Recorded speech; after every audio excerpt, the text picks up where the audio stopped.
Good morning, ladies and gentlemen. Welcome back to the Shadow and Sun Show, and welcome to your Wednesday Hump Day edition of Second Breakfast. How you guys doing out there in TV land? Let's see who we got going on in the chat. Not a fish.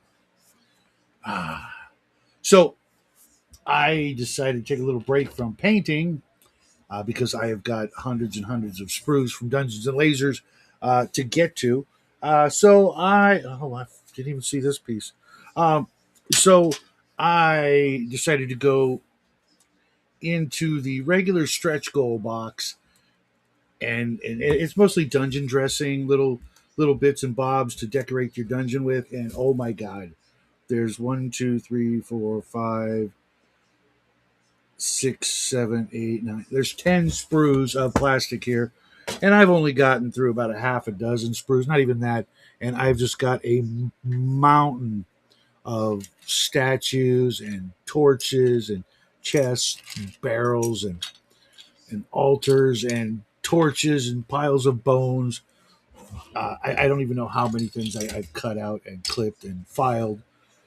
And I still have this big old pile of uh, six more sprues to go of rocks and traps and chests and just all kinds of crazy stuff that will be a lot of fun to paint. Actually, I really enjoy painting up these little pieces of terrain. Here's one right here. It's just some sort of, I don't even know what that is, but there's like things like this, little candles, singular and pairs and trios, and piles of bones and things like that that are just you know just they're just a lot of fun to paint for me. I like assembling them too. I almost like assembling these kits more than I do painting them for whatever reason. Like this one right here. It's this little altar, two pieces, clipped it, filed off the edges, and boom, I'm done. I did the thing. Success. Now I got to paint it. Now that's the hard part, of course. And I've decided for most of these, this one I could primer with a rattle can, but things like this little stalagmite, it's going to go flying somewhere, and I don't want to do that. So I'm going to get some. I have some gray brush on primer. Maybe I'll use that for some of them, but I'm going to need a white and a black brush on primer to get them started. Otherwise, I'll have to like blue tack them to things, and blue tacking a single candle. No thanks, man. That's just so much work. But I was thinking about these little things like these candles and other things. Uh, they actually could work as base dressings. When you throw your sand or your moss or your tufts, things like that. Well, it occurred to me I've got little piles of skulls and candles and broken arms with swords and things like that. It's like maybe that's what they're for. Maybe they are also going to be useful as putting on a base. Like you got a big old base like this. This one didn't need anything because it was just already really well done and detailed with the little pond or whatever this tree man is walking through. But other things like let me grab. Uh, we'll just go with this guy. This genie. If I were to throw some candles down on the floor or some skull piles or something like that, it would give a completely different vibe to the whole piece. Like I always say, I try to have here's a good example. The base itself tell a little bit of story. What's going on?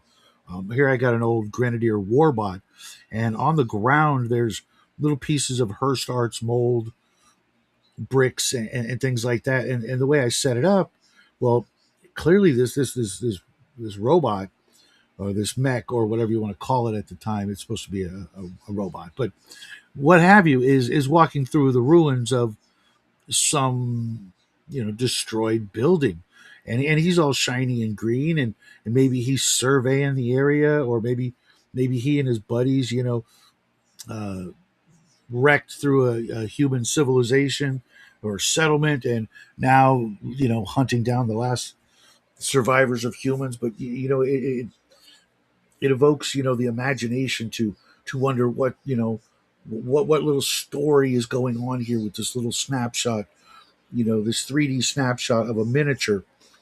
And so I'm going to use as many of these things as I can to try to liven up all my other pieces, because I mean I've got hundreds of little pieces now, but mostly you're supposed to like you take this stalagmite and you just put it down somewhere on your tabletop, and ensure it can be used as a thing to hide behind, blocking cover, for a war game. But I put this down, and if I paint this up just right, maybe there's some minerals or something, you know, kind of hidden or in this. Maybe there's a spell component. Maybe there's a little bit of blue moss that the wizard down the lane is looking for, and he says, if you spot any, bring it back, and I'll give you 80 gold for every ounce. I paint some little blue splotches here. Maybe a player will go, hey, what's that blue on that stalagmite? It's like, oh, well, it's looks like moss. Oh, well, didn't the wizard say? And you can hide little details like that. Or you could, this could literally be, it's a couple of piercers that have fallen and are trying to crawl their way back up the side of the wall to get to their roof and their nesting spot, so they could come land down on the next unsuspecting party. I could, maybe drill a couple of holes, or actually, there's a couple of holes here. I could paint that as an eyeball, and if anybody notices it, then the piercer, tries its lame, ground attack. For those of you who don't know, a piercer is a creature. It's like a crustacean that literally looks like a stalactite, and it hangs out of the rooftop of caves. And if you don't notice it and you walk under it, it will dislodge itself and come hurtling down, trying to pierce you, and then it will start trying to eat you from the inside if it in fact pierces you, and gobble up your juicy bits, and then that's how they live, that's how they feed. Kind of a really insidious little monster, wouldn't you say, Squirrel? The piercers, the little guys that just freaking dive bomb your party. I love those things because they're just once they fall, whether they hit or miss, they're done. They can't do anything. They got these tiny little legs, and they can try and bonk you in the knee or something, but they're pretty much useless after that. And you can just pretty much just kick them and they fall over it, like a turtle on its back. They're really not going to be much of a threat after that. But if you don't look out, and you've got a bunch of henchmen, you got a baggage train, you're going through the Underdark or something, and here's a patch of piercers just waiting to get a free meal, and put up your shields, and maybe there's a sign that says watch out for falling piercers or kind of thing, and uh, if someone's unlucky, they could uh,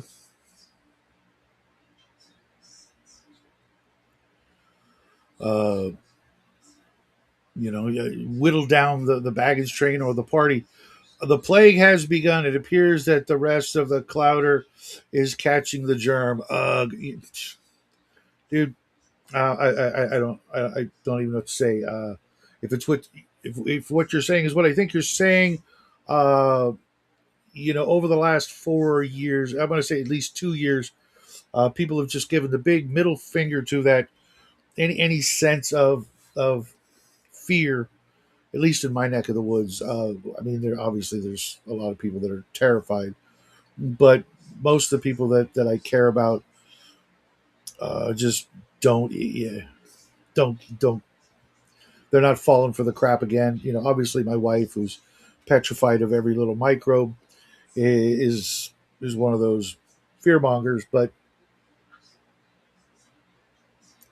the men I know, the people of good heart, not wearing a mask, not sanitizing, not giving two whatever's. I guess piercers are a gem of a monster. Just a classic, underused, underappreciated TSR creation that just they're absolutely unique to Dungeons and Dragons. and should have been as copywritten as the Beholder, in my opinion. Every picture of a cave with stalactites should have at least two eyeballs peeking out. Like reminding you that the dungeon is out to eat you. One way or the other. But I haven't heard anything about that.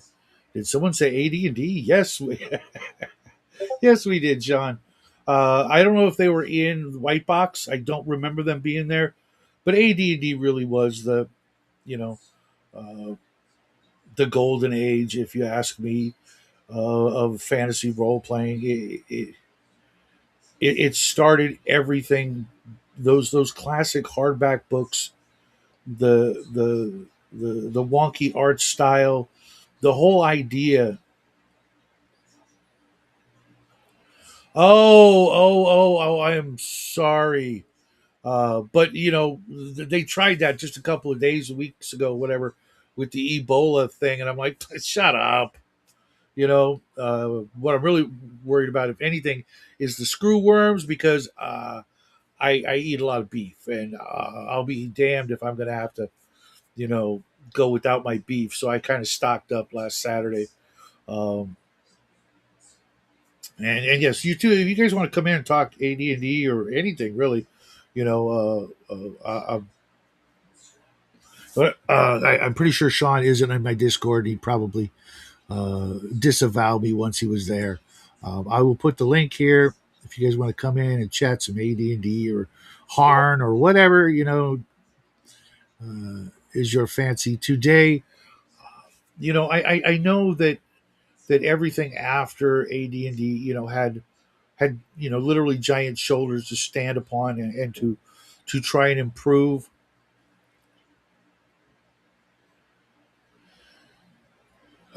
Okay, okay. Well, safe travels.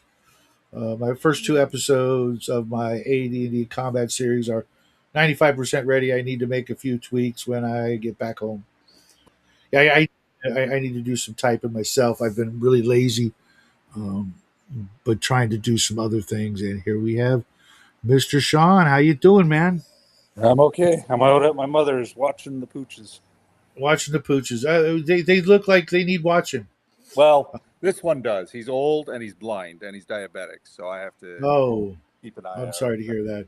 Well, give him lots of belly rubs, lots of love. Oh, he gets it. Um, The other I'm one's sure hiding you. in the corner because she peed on the floor and I yelled at her, so she's not coming close. But Uh, Yeah, yeah. Our pooch, he's going on 16 years old, and he's still pretty spry. We were playing in the backyard, chasing each other around. But when we're not doing that, he's moping. Because he knows it's haircut season, and shower season. well, So don't he's do it every sport. time I'm like nice to him, he's like he runs, because he's like, oh, you're trying to trick me. He's so smart, but also so trusting, because I'm just like, hey, I got some jerky. You want some jerky? He's like, I'm out of here. You're trying to pick me up and put me in the water. But it's gonna happen. He's just, I'm gonna have to wait until he's, unsuspecting, or he will growl and possibly bite and do all kinds of crazy crap, because he just absolutely hates the water. Yeah. Well, this one is pretty lethargic, but once I shake the leash, he finds his energy. He still likes going for walks. And the other one's a Chihuahua, so she'll have energy until she just collapses, keels over. Yeah, well, Chihuahuas are a mixed bag. A friend of mine has quite a few of them, but he's also got quite a few big dogs. I'm like, how does that even work? The little ones, Well, the mouth Chihuahuas off. keep the big ones in line, of course. Little ones mouth off. Yeah, it's just like that Napoleon complex, I guess, in dogs, but just turned up to like 11. Yeah, well, this one's warmed up to me, but when they first got her, like she wouldn't let me come close. She would snarl and growl. Oh yeah, She's they very they protective. they uh, with cats, when they go from gentle or whatever to we're not, it doesn't hit us on any real emotional level, but when a dog does that, goes from cute and cuddly looking to you're like, whoa. Whoa, It, yeah. it kind Well, of, kind of, started off with the howls, but after I spent one day with her and she realized I was a source of food, she's my best friend. yeah, they're not dumb. They're not dumb. They're just, they think differently, and they're the way they conceptualize things is weird and different from us. So we were talking about AD&D just a minute ago. Yep. Um, I, you know, I can appreciate, all the stuff that's come after it to a certain point, but it's like I just wish more people would be able to, do the reverse and appreciate where all the new stuff comes from. You know, because White Box could have very easily just died, and been this thing that nobody ever talked about.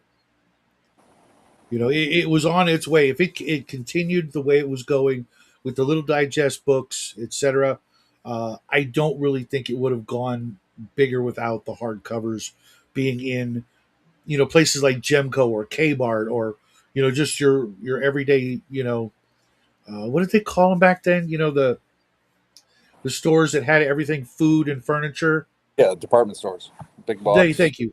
Yeah, Big box if is the it, modern term, but yeah. right, with if it wasn't for those department stores, I don't think it would have taken off, because in the kids aisle there was a very small section of like those big comic books. You remember those really giant sized, and right next to those on this little end cap bookshelf were the AD&D books.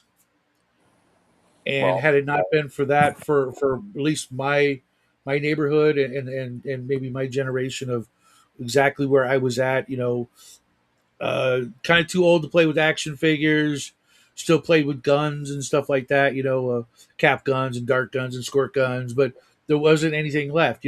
Model kits were usually um, kind of expensive and a one-time thing. You build it, you're done, and then it's going to end up in the trash, because mom would just do some house cleaning and go, oh well, I just threw it out because it's just collecting dust, which happened to like 99% of every model kit that was ever built ended up in the trash. But those books, I remember even my mom saying, "Oh, you want a new book?" I'm like, "Yeah, all deities." you had to say to your parent at the time was book. Book was the operative Especially word. my parents, because my parents probably read a book every day of my life. Every let's say every 2 days, they read a new book every day, every 2 days, from the time I could remember them as parents to the time they passed away. Right. Just voracious readers, just constantly. And my I used wife, in the entire time I've known her, has read 2 books. It's like, just doesn't get it, man. Just doesn't get it. screens are diminishing our attention span. I'm feeling it. Like I used to be a voracious reader. Now I can't concentrate for more than 5 minutes. I need to retrain my brain to be able to read again. I just saw a video, a commercial on a sort of training seminar that with 15 minutes a day they'll get you Yeah. to stop doing that. I'm right there with you. I should be typing after this show, but I know I won't. I got some honeydew list things, and if I can't get the perfect measure of quiet and solitude and everything else, I can't do it. I don't even have my tablet on or music. It's just focus, and it's so hard to do that with the boy home now from high school, and grandma moved back in, and it really does take some what's the word I'm looking for, brain fart. Yeah, I gotta stop doing that too. uh Focus and concentration to to get that. Squirrel says weapon speed segments, weapon type versus armor type, top All, three unsung heroes. all great stuff. I was saying in the chat before I logged in was I'm doing a multi-part series on AD&D combat and breaking it all down step by step. It's going to be about 10 videos. Oh, Um, and I'm going into all of that and discussing it deep dive, and plus the odd house rule tips to smooth it out. And okay. I gotta ask, um, the combat wheel. what about it? Are you providing a link where people can find one? I hadn't thought about it, but I guess I could.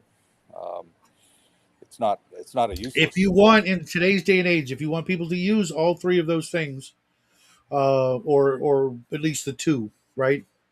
The combat wheel makes it effortless. I think the And combat it, wheel is worth even mentioning in the video, just from a historical standpoint as well. I was right now like I'm putting the finishing touches, stuff like that is worth adding, and I hadn't even thought about it because I had a combat wheel once, and I was like, meh, tossed it because it just did the math in my head. But right, but today with tablets and people, especially online gamers, they don't have the time.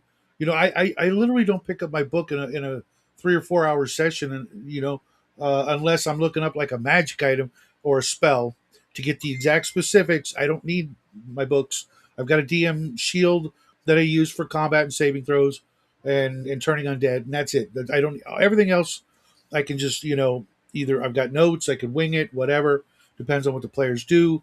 But I'll when it comes probably to that, I'll probably add it on the final, like the ninth video is going to be sort of a miscellany where I go over various things and resources and stuff like that.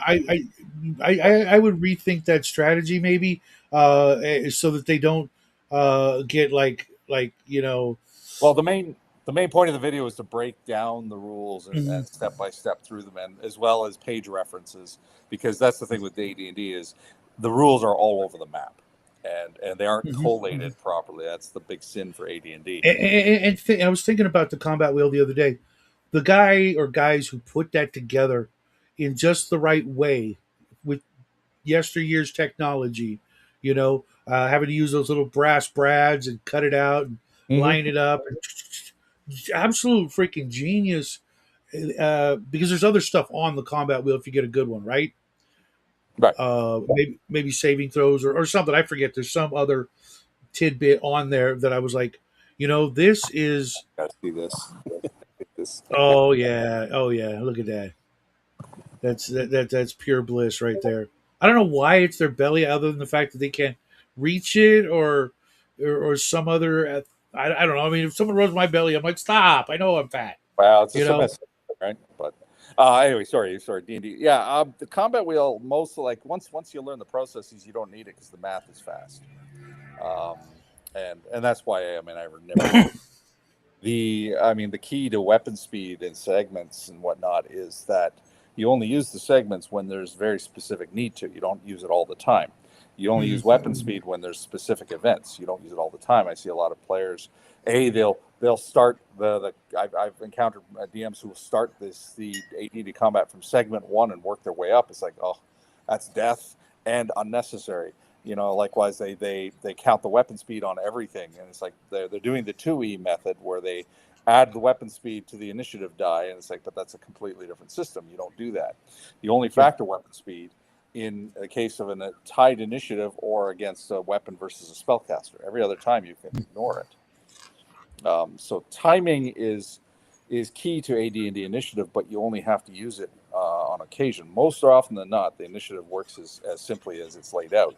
You have the high roll, you go first. But Yep. there are some exceptions to that, and that's what makes the game interesting. Those exceptions make AD&D combat chaotic and interesting because things happen. They're like, oh shit, I didn't expect that. It's not just a matter And of I combat is missed. that way. Yeah, It's now, mind you, people have improved on AD&D's combat. Not gonna lie. Since then, there are other completely different games that may have done it better.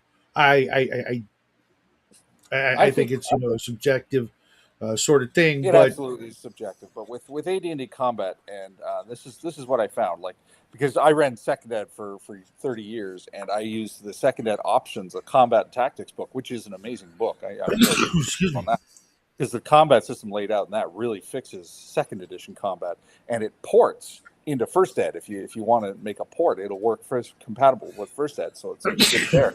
And I almost did when I switched to first ed, but I wanted to see first ed properly, and it took me a while to get my head around it because it's not well presented. But when you factor in all the details of first ed combat, it creates a whole different experience than other combat systems give you, and that's the value of first ed combat.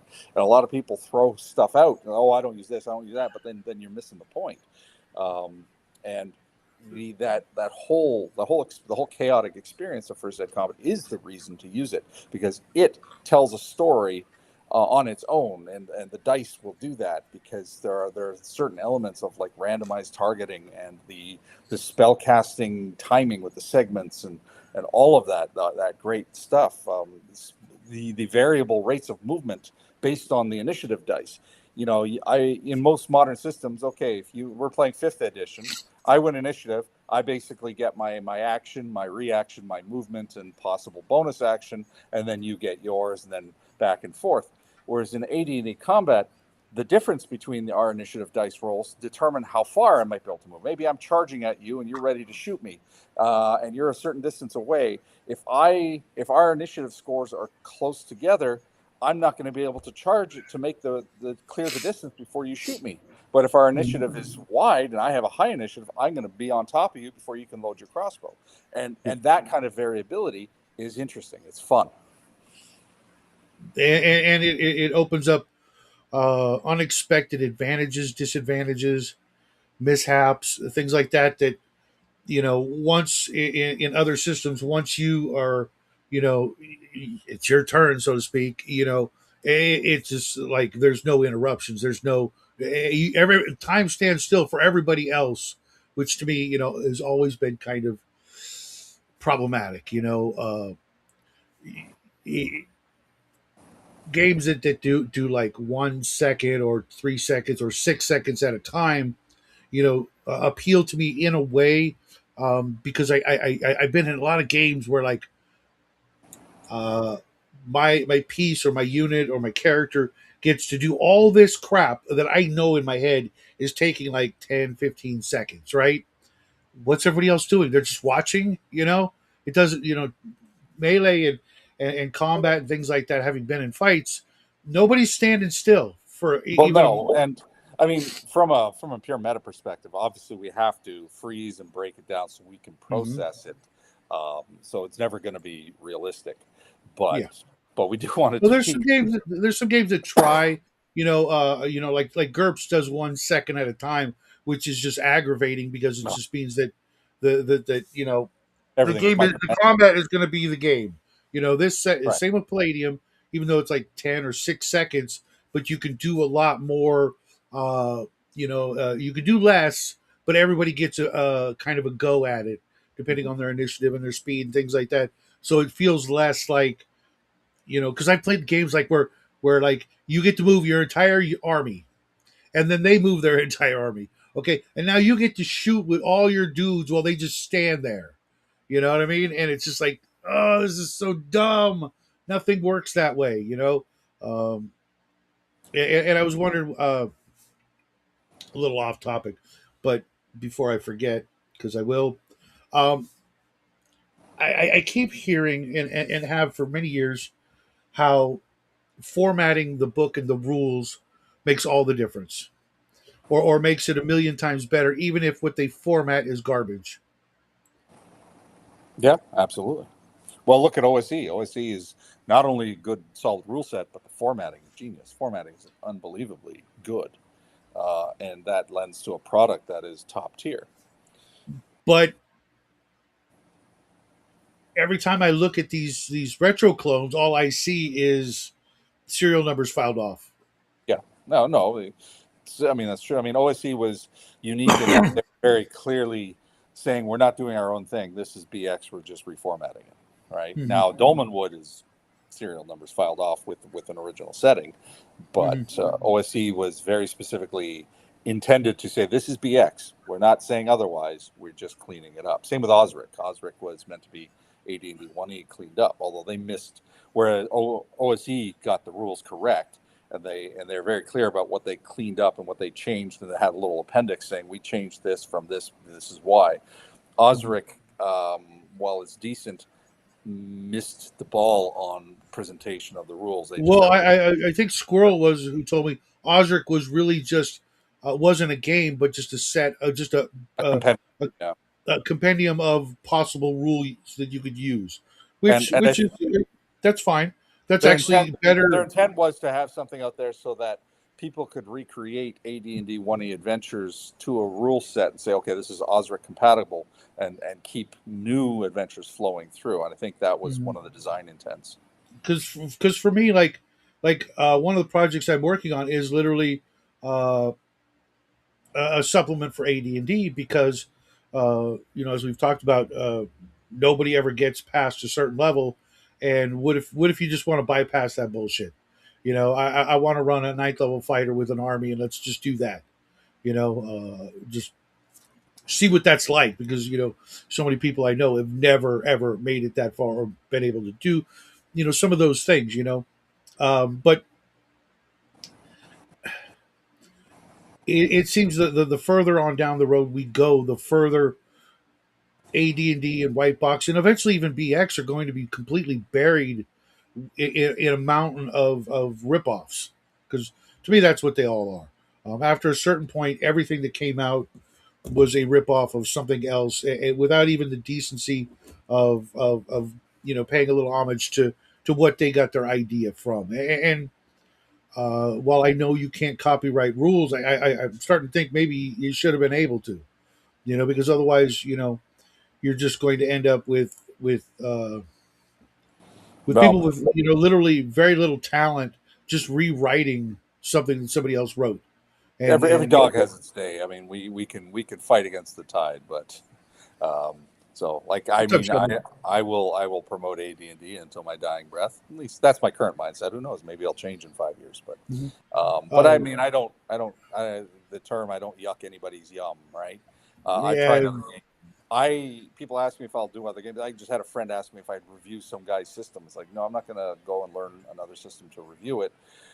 mhm. I'll play in a game. I'll play in other systems, but in terms of running it, I run AD&D and I run Right. OSE, right? And even if Yeah, my yeah. OSE, Because otherwise we literally get to a point where um, all the great stuff ends up in a landfill, and like a copy of a copy of a copy. We end up with watered down crap, and that's all that's left. Because I know a lot of people that think that just because of the virtue of its age, it's crap. It's an right? old smelly book. Why do you want it? I mean, that's not an uncommon mindset just about everything. Like even I had a friend growing up Exactly. who he refused to watch any movie made before the day he was born because it's old and therefore crap. Like that was his mindset. He was so Mhm. close minded it wasn't funny. I mean, he's obviously gotten older and eased up, but Mhm. Mhm. it's like Yeah, I'm getting ready to watch the entirety of the Twilight Zone back to back, because I realized that my collection has like all those episodes they banned for all those years. Even though I've seen them at least once here and there, there's a couple that I've never seen. I saw the one with George Takei and I forget the other actor's name. I have seen that one, but there's one something Owl Creek something or other that wasn't even Currents at Upweek Bridge with a yeah, remake of the story. Yeah, okay. yeah. I have never seen that one. I didn't even know that one existed, and I'm like, oh hey, it's on my collection. Guess what? I'm gonna watch it. There's But you've read the the one with story, right? no, Oh, you never read the story? It's very famous. no, no, Ambrose no. Bierce. Okay, No, well, I won't spoil I've it for read you. some of his stories, and you know what? When I see it, maybe I'll recognize it and go, "Okay, yeah, I have," but I really don't remember it. But that's great because that'll be something to look forward to, and you No, know, yeah, I think there's the episode with Carol Burnett was in the Twilight Zone, right? I'm sure Twilight Zone was a launching point for a lot of people.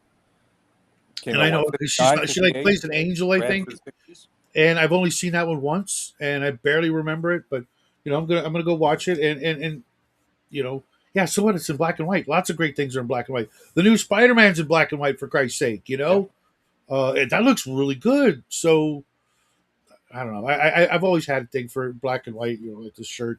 Um, it's all boils down to the writing. I mean, like you can watch these old films that are legitimate garbage, even if they were popular. There are new films that are legitimate garbage and popular. Um, I have a whole collection of classics that I love to rewatch. Double Indemnity is amazing. Seven Samurai. I'm due for a rewatch of Seven Samurai. It's a 4 hour affair, so it's like you got to set aside a day. yeah, Um, yeah. Have an uh, intermission. Yeah, do you miss that with intermissions? For long films, yeah. But I mean, Uh, at home, an intermission is unnecessary. It's like if I'm watching a 3-hour film, no intermission. I have a pause button. It's well, only needed if you're in a theater and you have to get up and go to the bathroom. Jackie's over this last year had several events at his school where there was a concert and a play, and each time there was an intermission. It wasn't like a full 2 hours into it, but it was still an intermission. I'm like, ah, cool. Can stand up, go out, Yeah, get a that's drink, exactly it. The intermission is and needed so you can stretch your legs, go to the bathroom, and you don't miss anything. But I, at I, I home, do if you're I watching do kind something of on miss video, I do miss the old there was a Bugs I think it was a Bugs Bunny cartoon where they showed the intermission and everybody went out into the hall and just started smoking. It was just a cloud. The entire intermission hall was nothing but smoke. And did it was just like, you ever watch oh Breakfast, man, the Bob and Doug movie from the 80s? yeah, There's yeah, a scene in the middle. Remember, that's a short movie. It's an hour and a half comedy. Right in the middle. There's an intermission which lasts mhm, 10 seconds. yeah, yeah, I can almost see people getting up in the theater to go, and then boom, he's back. yeah. I miss some of that stuff. That's even before my time, because it wasn't just it made sense for the time, but it was kind of classy. It made everything seem like uh, kind of an event. Not just an everyday thing. Uh, Well, back in the day, it was, movies were that. They were the new theater. You dressed up, you went out. It mhm, was an event. mhm. You didn't just. It's not like us. It's not a casual. All right, let's hit a movie. Shadow. No, it's hey, I'm taking the family to a movie, and you would actually Hmm. presentable because you went out in public, and yeah. So And now people don't even do that when they're supposed to. yeah, Uh, go into the store and everybody's in their pajamas and Crocs. Freaking hate that. I no. just But in any case, yeah. So no, yeah, you get people who shit on what came before them. It's like that's all they can do is learn. yeah, As they get older and wiser, they'll look to their the bright ray of sunlight in all of it though. Uh, everybody comes back. Everybody goes back to the beginning. Mhm. Any true gamer, young gamer that I've met, they all eventually tired of this new whatever game it is, and go, hey, oh, there's stuff before this. There's the old stuff. They all go back to the beginning. I don't know if it's like a migratory thing, swallows going back to Capistrano or something. Well, people But get curious. They for every person who refuses to study history and look to the past, there are going to be people who say, "I want to know where this came from. I want to know mhm, see the evolution." And those are the people who go back, and some people will play something like AD&D or White Box and go, "Okay, I can see where it came from, but this isn't for me." And then others will look back and go, "Wow, this really does offer something that the new stuff doesn't." mhm. And it's an individual thing. All we can do is put a spotlight on the stuff that we love, right? Um, did you see this whole controversy about Brendan Lee Mulligan? Don't even know who those people are. Okay, Brendan Lee Mulligan is the current DM for Critical Role. Now, Okay. there's controversy because he did a thing where the player gave some impassioned speech, and apparently the acting was so good. He said, "Okay, that was so good. I'm waiving the charisma roll. You automatically succeed." And it's like, and so some people on the gaming side, well, then you're not playing the game, and then other people on the other side, well, the DM has the right to waive the rolls, blah blah blah blah. And that's just That's weird because I'm of a third mind thinking that they did the exact perfect thing they could do, which was to role play. Wow, four-letter word, and they did it well to the point that everybody at the table was probably impressed. Wish they could do that themselves. Actually, role play their character and use that to determine the outcome, not a right. Well, random. but that's the point I'm getting at is like, so the more modern gamers who are into the role play and you get your 4D crowd would applaud that. And they're like, yes, this is Mhm, what we love. Whereas the gamers are like, but no, we want the mechanics to mean something. If that guy making that speech, whose character had a 3 charisma, well, I don't care how eloquent you are at the table, your character has a 3 charisma, and that should be mhm. reflected, right? So and that highlights what we're talking about, the sort of the old versus the new. People will look at the old stuff and say, well, I mean, it's kind Okay, of that is a valid point. I could see, because I could see, like, okay, let's take that literally three charisma. A player's got a character with a three charisma, but but the the player character's is super open and engaging and charismatic. Yes. not only that, but maybe not even like a theater kid, but just does it really well, right? They themselves have like a 9 or a 10 charisma, let's say, Right. in the real world, and they do it, and then the DM looks over and goes, yes. They spit on your comments, like give them the negative reaction uh, because of the numbers without having to roll it. You know what I mean? Because I don't think you should have to roll when you're. Well, I don't know, man. the roles should be. I mean, the roles are meant for conflict resolution. If there's no role needed, then there's no role needed. Okay, just to look at something like opening a door. If the door is unlocked and unstuck, am I going to have you roll? No, you open the door. No, no. Right, and it's the same with personal and social interactions. If I'm trying to convince you to do something, but it's something you would do anyway, there's no role needed. You're like, okay, all you have to do is ask. But if Hmm. I'm trying to convince you you're hesitant about something, I need you to do it, then a role is necessary because Hmm. I'm trying to change your mind, and that's the real issue there. And I see I'm of the gamer mindset. I'm like, okay, well, we have stats and we have all this for a reason. Would you take, okay, one of the players at the table is a bodybuilder and he's mega strong, right? Would you and he but he's playing a wizard with a 3 strength. Well, he's really strong. Are you going to say that he can say, well, I'm really strong, I bash open that door? No, you rely on the roll. So why is it any different with the social part of the game? Why is But, it but here's the point. Here's the problem I have. Uh, a lot of times in that very same situation, instead of standing up and saying what the character says, they just say, "I just do it. I want to roll. I don't. I'm not going to say shit. I well, refuse, as a matter of fact, to role play. I'm just going to roll the die and see what happens." that's on the DMs and the players to sort of figure out too, right? Because Wha- remember, a lot of people at the table they're shy. Like, I'm not going to force a shy character to come out of their comfort zone and role play until they're ready to. Mhm, mhm, And so they're going to ask, okay, well, can I roll to try to persuade him, right? And it's like, yeah, well, you don't roll. You just tell me what you say. You don't have to role play it. Tell me third person. What are you trying to accomplish, right? mhm, And you coax them out of their shells, mhm. but at the same time, I'm not giving somebody a free pass because they're a Juilliard trained actor and know all the nuances of perfect body language, and but they've got a charisma 4, so yeah, I'm not going to let them negate that. They can do all that. They can, and I'm going to roll. I might modify the charisma because they did a good job, but I'm not going to negate the role. You know what I mean?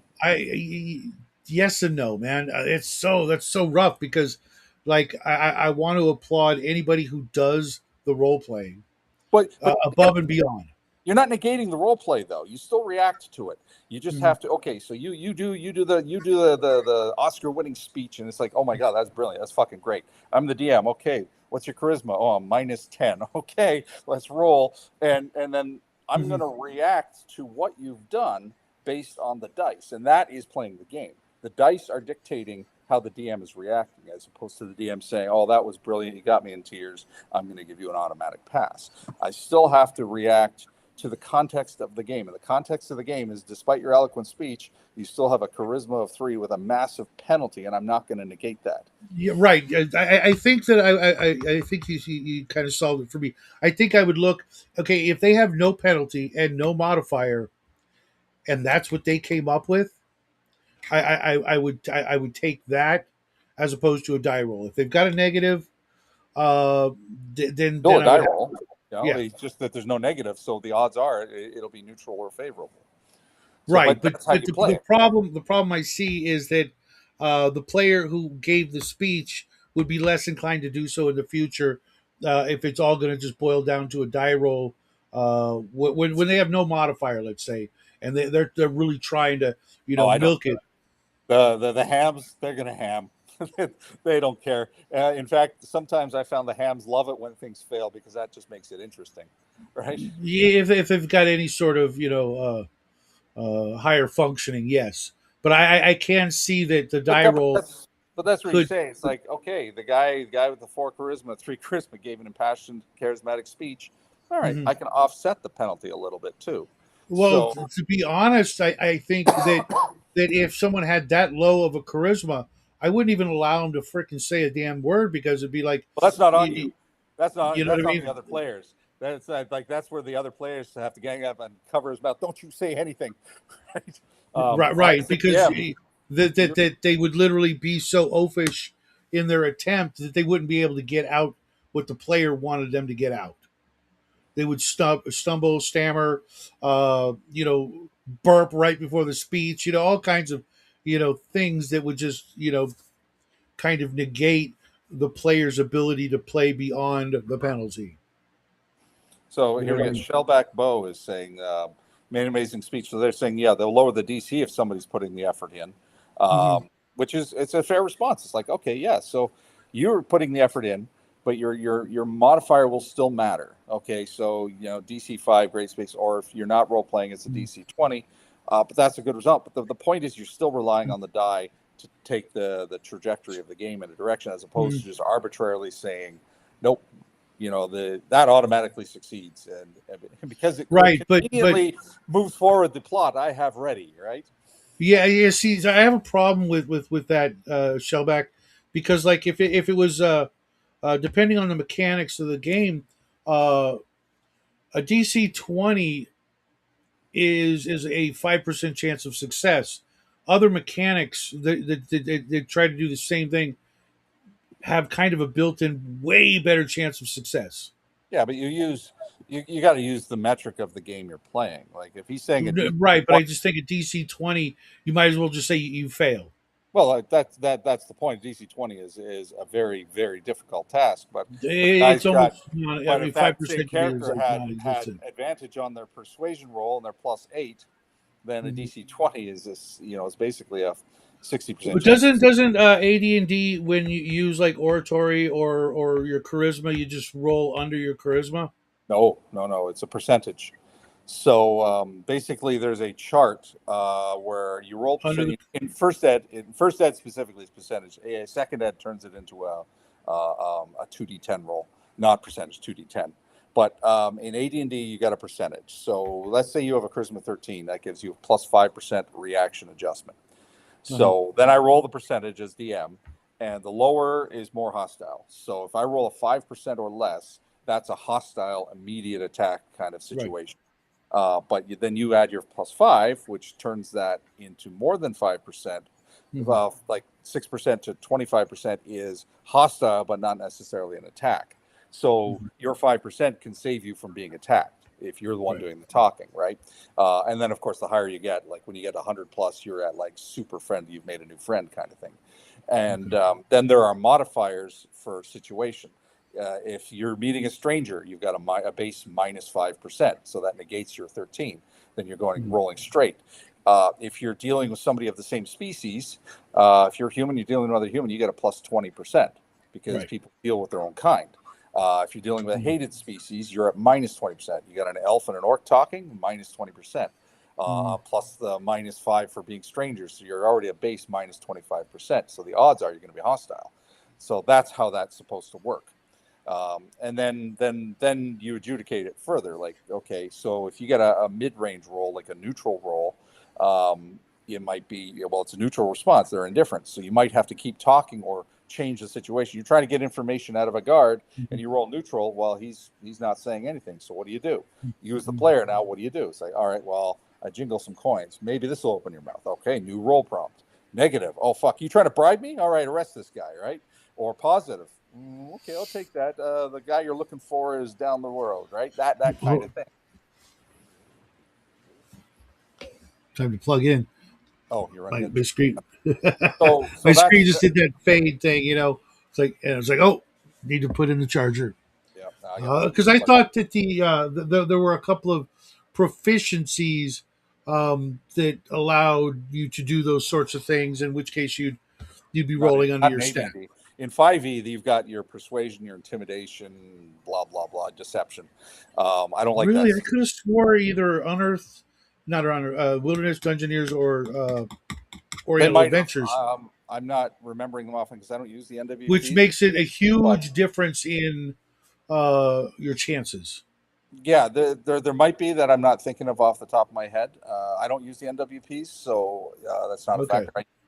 I use the secondary skills. And if there is a secondary skill, like, okay, you're a miner and that's your secondary skill and you're talking to a miner, you're talking to lingo. So I might give you a bonus, but that's an Right, arbitrary right, rule right, as right. opposed to a I hard really rule. think that that was a huge uh, that it was something.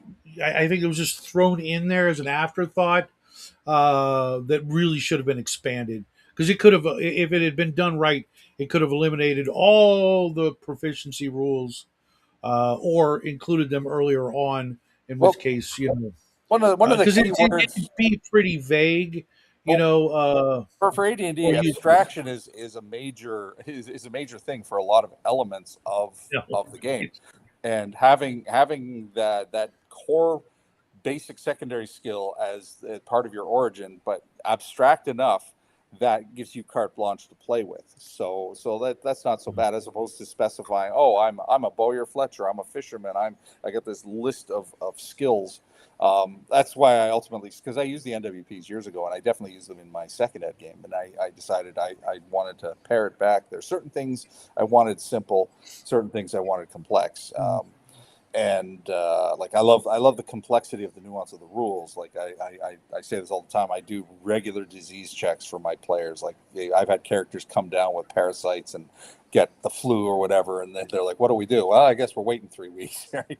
hmm So things like that. I love elements like that. I do that up until they get to cure disease, and then it's pointless, in my Yes and no. opinion. Like we have paladins in our group. Well, paladin one died, but yes, and he's got cure disease twice a week, but it's still only twice a week. Right? And hmm it's like they had a situation once where he only had the one because he was below fifth level and he used it, and then somebody got struck with a disease and it's like, oh crap, right? He used it preemptively because they were exposed to a character got bitten by a rat, and it's like, oh, let's cure disease right now, and it's like, yeah, that's not a bad use, but then they got struck with something else through magic, and they were like, ah, shit, Like right? mummy rot or something. Yeah, well, mummy rot cure disease won't cure anyway. You need to remove curse, Yeah, um, but something like that. but Yeah. yeah, but it's like they're like a regular bog standard curse. Will a cure disease can do it if it's a disease. But the point is, I love checks like that, and that's the little nuance. Okay, we were just talking about this one. What about the death day? The witch Death day. death day. You know, in the DMG when it talks about how old your starting character is. Oh, okay, yeah, yeah, yeah, yeah, yeah, yeah, yeah. I'll predetermine that for old characters, but not many characters start old. Um, Okay. it's like if you're playing a dwarven cleric in AD&D. Now, technically, by the book in the PHB, PCs can't be dwarven clerics. I waive that. That's one of my things. But they start in the old category. If you take a dwarven cleric, you have to start as hmm an old man, and Yep. that I keep. So for Same with a bunch of other. Even the human wizard, I find. they're still in the prime. Like a human wizard will start at most 20, 36, 37 years old. So they're still relatively in the Yeah, I prime. mean, can you imagine that though? Being 36 years old in first level, Well, it just you seems like yeah, I'm not even leaving town. You know. no, well, that really depends. I mean, if you're 36 year old, but you've spent the last 20 years in a library, right? Because Yeah, I'm not leaving. well, then roll up a new character, right? The character No, age I right mean there. that's why I've noticed that like literally every game after AD&D when it came to age, They all started uh, young. Yeah. it's younger and younger and younger, which makes more sense to me. I don't quite want Harry Potter, but at the same time, I'm willing to run kids on bikes. So there's that. But then there's the like elves. Okay, in 1E, elves could live thousands of years. Well, 14, 1500 is the sort of the top end. Yeah. It's 3,000 for a gray elf. Um, and then AD&D 2E came in and lopped that off like crazily. It's like what happened? Did something change? How did things change I so don't know. Somebody much? somebody decided to change it. I don't know what their motivation was, Oh, but clear obviously something was motivation done. of not wanting people to go into the game thinking I'm immortal and I'm going to live forever. You know, I mean, you have a game that lasts thousands of years, then great. it's never happened. Or if it has, I've never heard of it. I've heard of hundreds of years and generations. I've Well, even but done. that's just it. Like Uh, I haven't done it. I haven't played with anybody who's done it, but I've read about people who will do that. They'll do a generation game, so they do an adventure, and then the next they pick up the next time they play. When that wraps up, it's a generation later. So if mhm, you had mhm, a young human, you've now got a middle-aged human or an older human. If mhm. you've got your elf, you're relatively safe. So you have an elf that can carry through that. I don't Yeah, know how the people do that. problem with that shellback is if you don't do it, I find if you don't do it at first level, you forget about it entirely. If you, when you're making your roster for your player characters, if you write at the very end, death day, age such and such, Well, you wouldn't whatever, know that. right?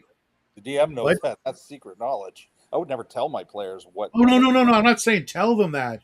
Yeah, absolutely. But on your DM roster sheet, you have their death date over here at the right hand column, if you will. Um, you're playing in a game with magic and gods, probably that in some cases are all knowing. If you have a creator deity or a supreme god, he knows this stuff. Therefore, you should know this stuff. This character is going to die on this date unless something drastic happens, which you should allow for. and You know, Bo says here, there's no reason to roll it until they get up there in age. Yeah, there's no reason to roll it until you need to roll it, especially for young characters. Character starts in the old category, like a dwarf and cleric. Yeah, I roll it right away because you never know. but Because again, if you don't roll it, you will forget to use the rule, and you will forget to use the mindset of them, the gods, knowing these things. And, they're laughing at you, and because they would laugh at it's you because they irrelevant know. when the gods come into play and that information comes into play. And if you've got clerics, the gods are already in the mix, But right? again, it's like how often does that information practically come into play? That's why I don't roll it until it's Maybe necessary. never, maybe never. But what if you're rolling up the death day for this character, and it's the earliest it can possibly be. Like They're like they're still gonna die at like they're still in the 50 old or something. category.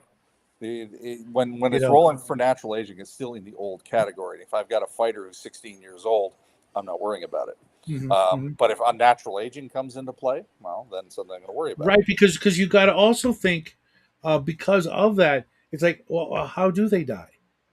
Because like you've got this big strong fighter, but his death day is like the earliest death day that is feasible by the role, right? Right?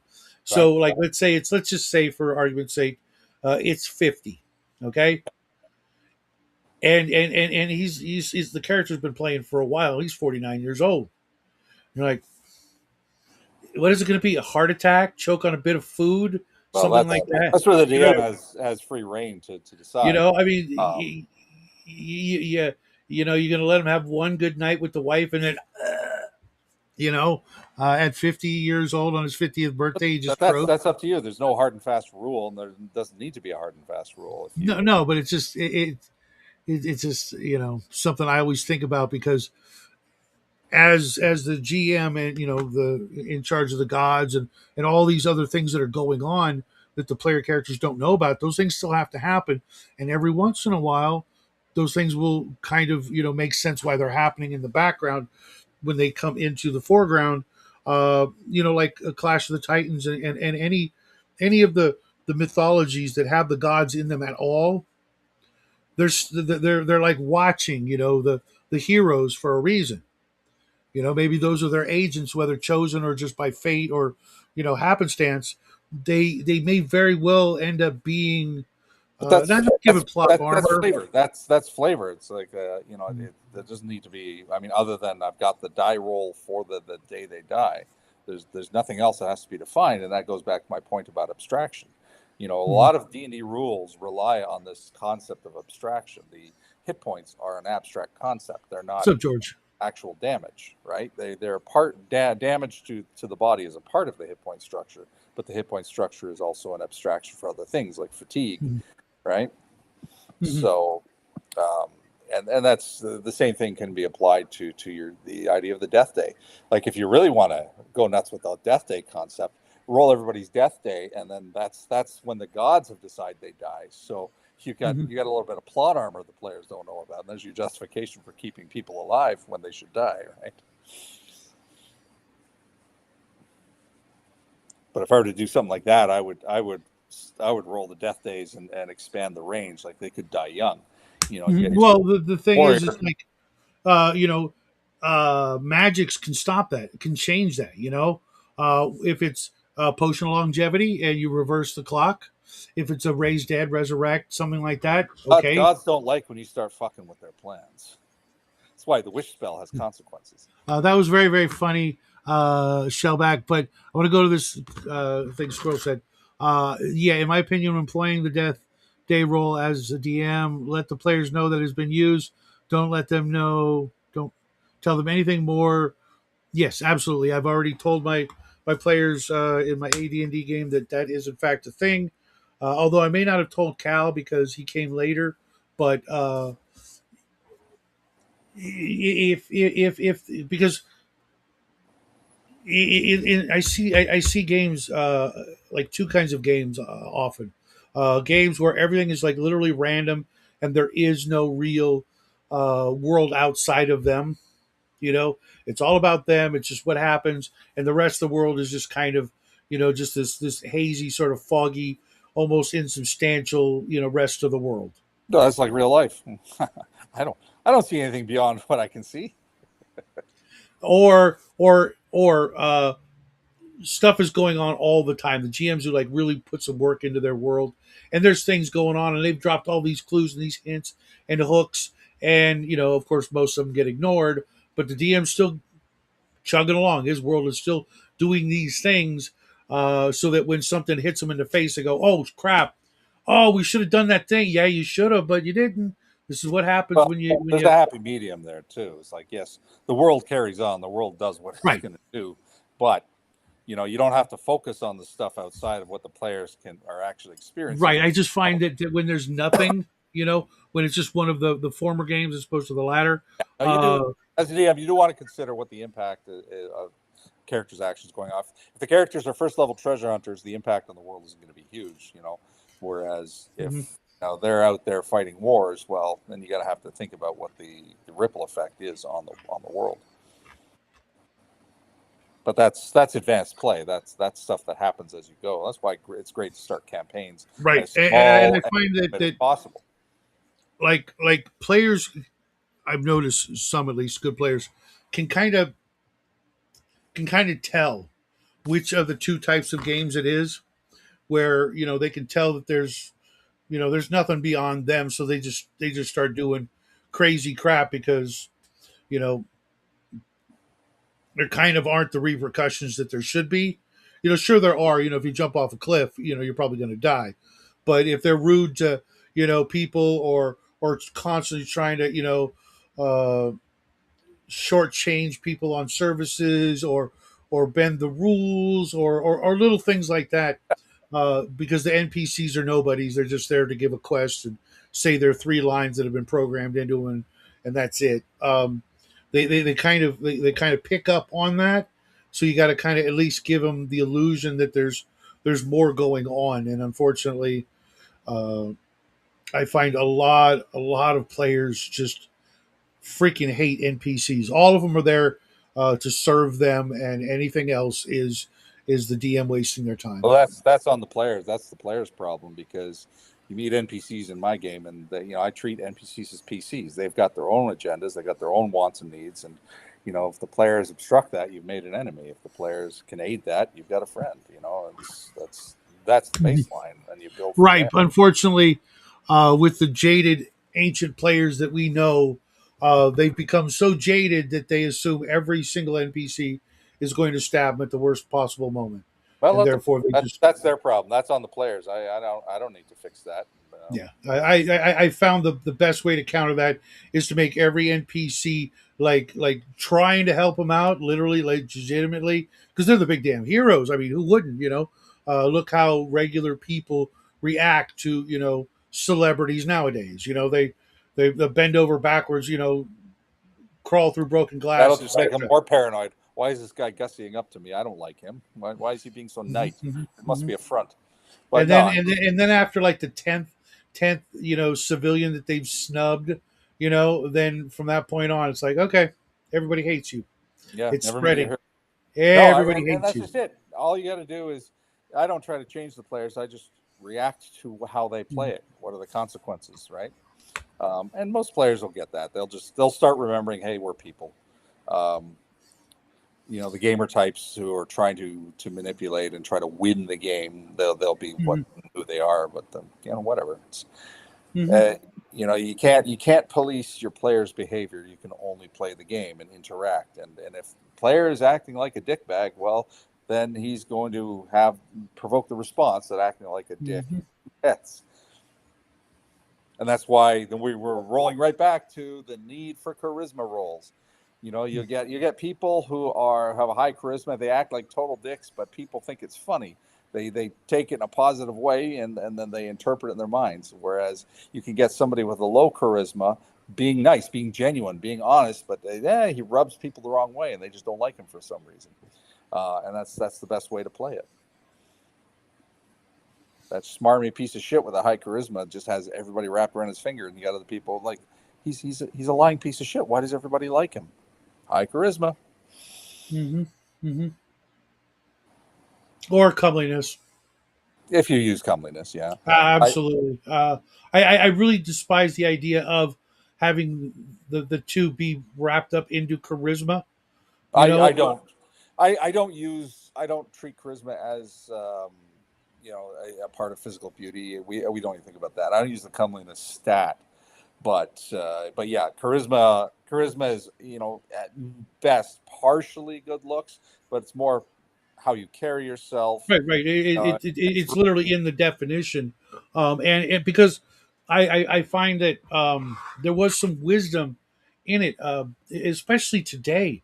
I mean, look at the celebrities that their only high stat is comeliness, and the world will bend over backwards for bent them. over backwards. Yeah, well, that's the And comeliness I attribute think is I good. think to I a think it certain needed a little more fleshing out, but the concept is there because yes, if you have an 18 comeliness, your unearthly beauty has people literally drooling at your feet. It's like a charm spell. I think that's Mhm. a little too far, but there does need to be some Well, mechanical that's response to it. most of those results, from what I remember, are because they've actually gone into, like you said, the 18 or even higher because of racial bonuses and the low wisdom score being, it's opposite. If you've got a low wisdom score and you meet someone with a high comeliness, look at your friends that were just like that, and the girl didn't even have an 18. She had like a 16, but your buddy's wisdom is 5. Yep. Oh no, absolutely. I got a And buddy just like that. He will drool over a pretty face and lose all common sense, especially when we were and younger. and and then when you, especially if you factor in, that's without makeup. Okay, that's without any illusions or bathing or anything like. Well, I'm gonna, let's just say it includes bathing, just to be nice, right? But then you throw a little half elf blood in there, or something else, and you could be looking at uh, nations bending over because of beauty, and we have that now. We have, a celebrity can get up, during an election, and just because of their beauty and their complete lack of, morals, convince people to do the most reprehensible things imaginable, uh, even in, the modern day.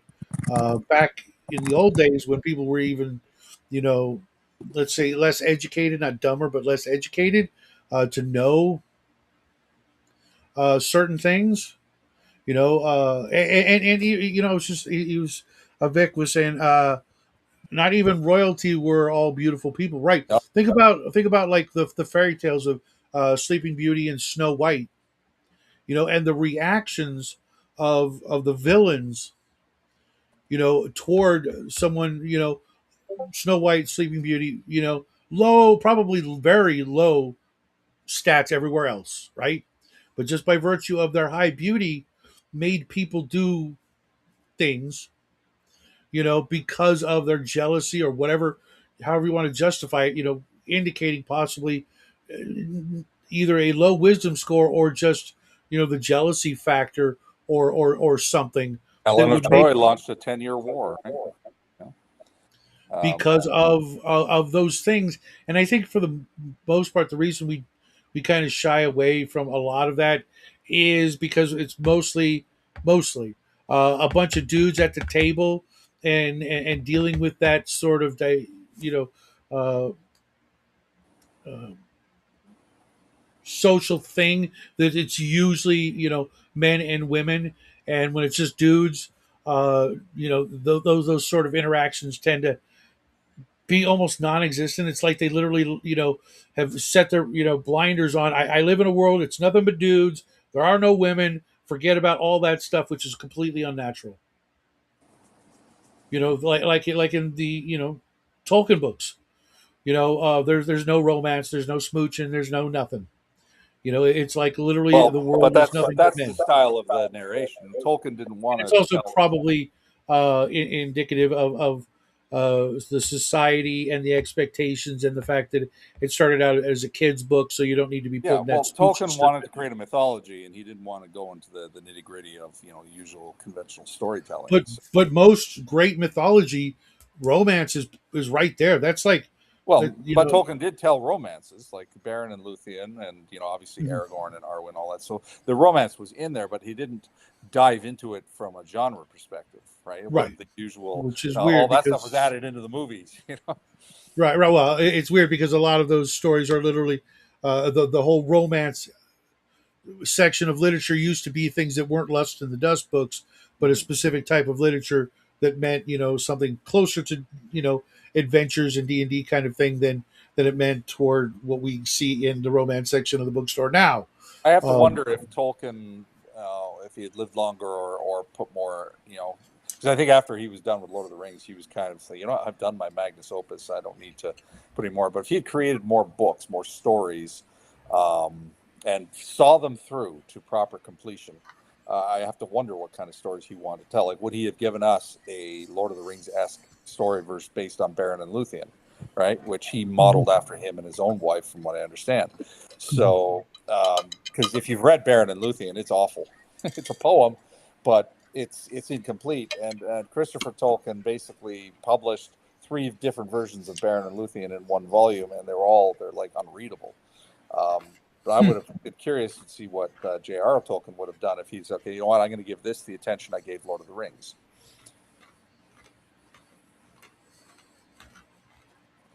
Maybe we would have had a lot of smooching. Who knows? it's a shame that all of that has been reduced to my bard character hits on the waitress.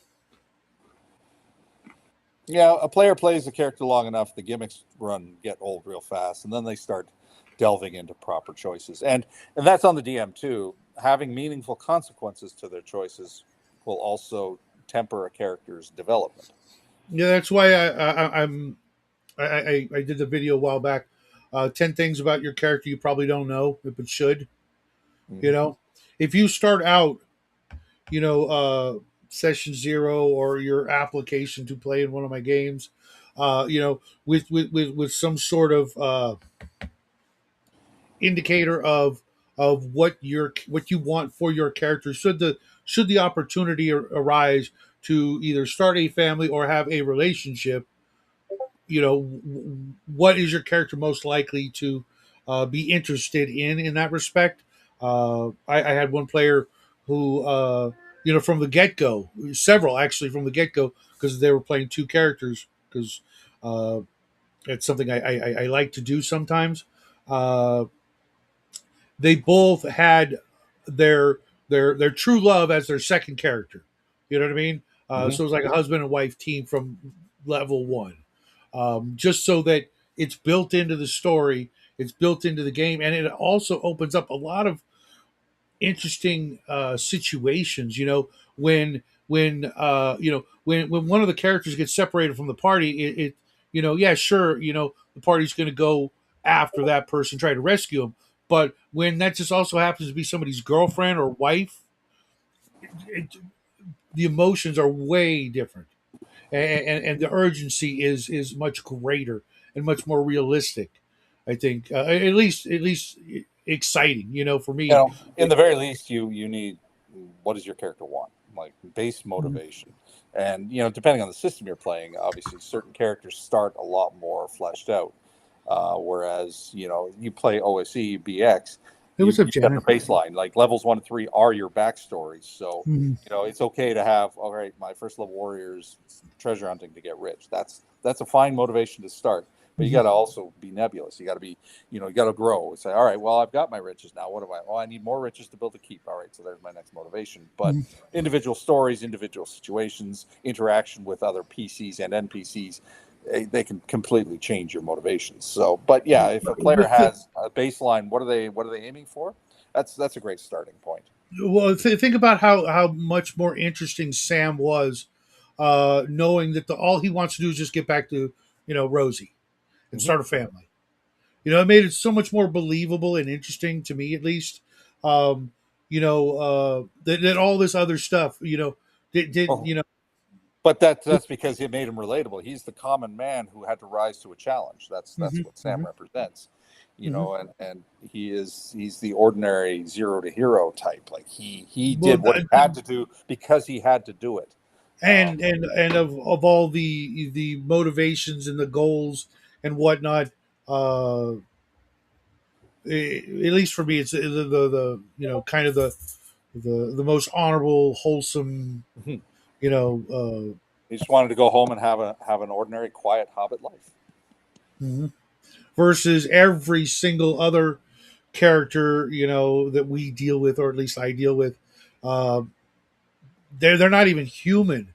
They're so focused on everything but that to me. You know what I mean? So that's down to writing. That's down to writing. No, I mean in gameplay. In Oh, gameplay, characters have become such complete machines, unfeeling. Uh, well, that ties into that's sort of avatar mode. That's the player coming to the table to play a game. So the character's motivation is the player's motivation. I'm just here to do something. I'm here to pass the time or play a game, and mhm, it really is advanced level play to separate yourself from the character and mhm, think, okay, what would the character do? What are the character's motivations? What is it smart for me to do? Is it right for me to do something that I know is bonkers stupid, even though the character's got an intellect of 4 and would do this stupid thing? It mhm, absolutely is.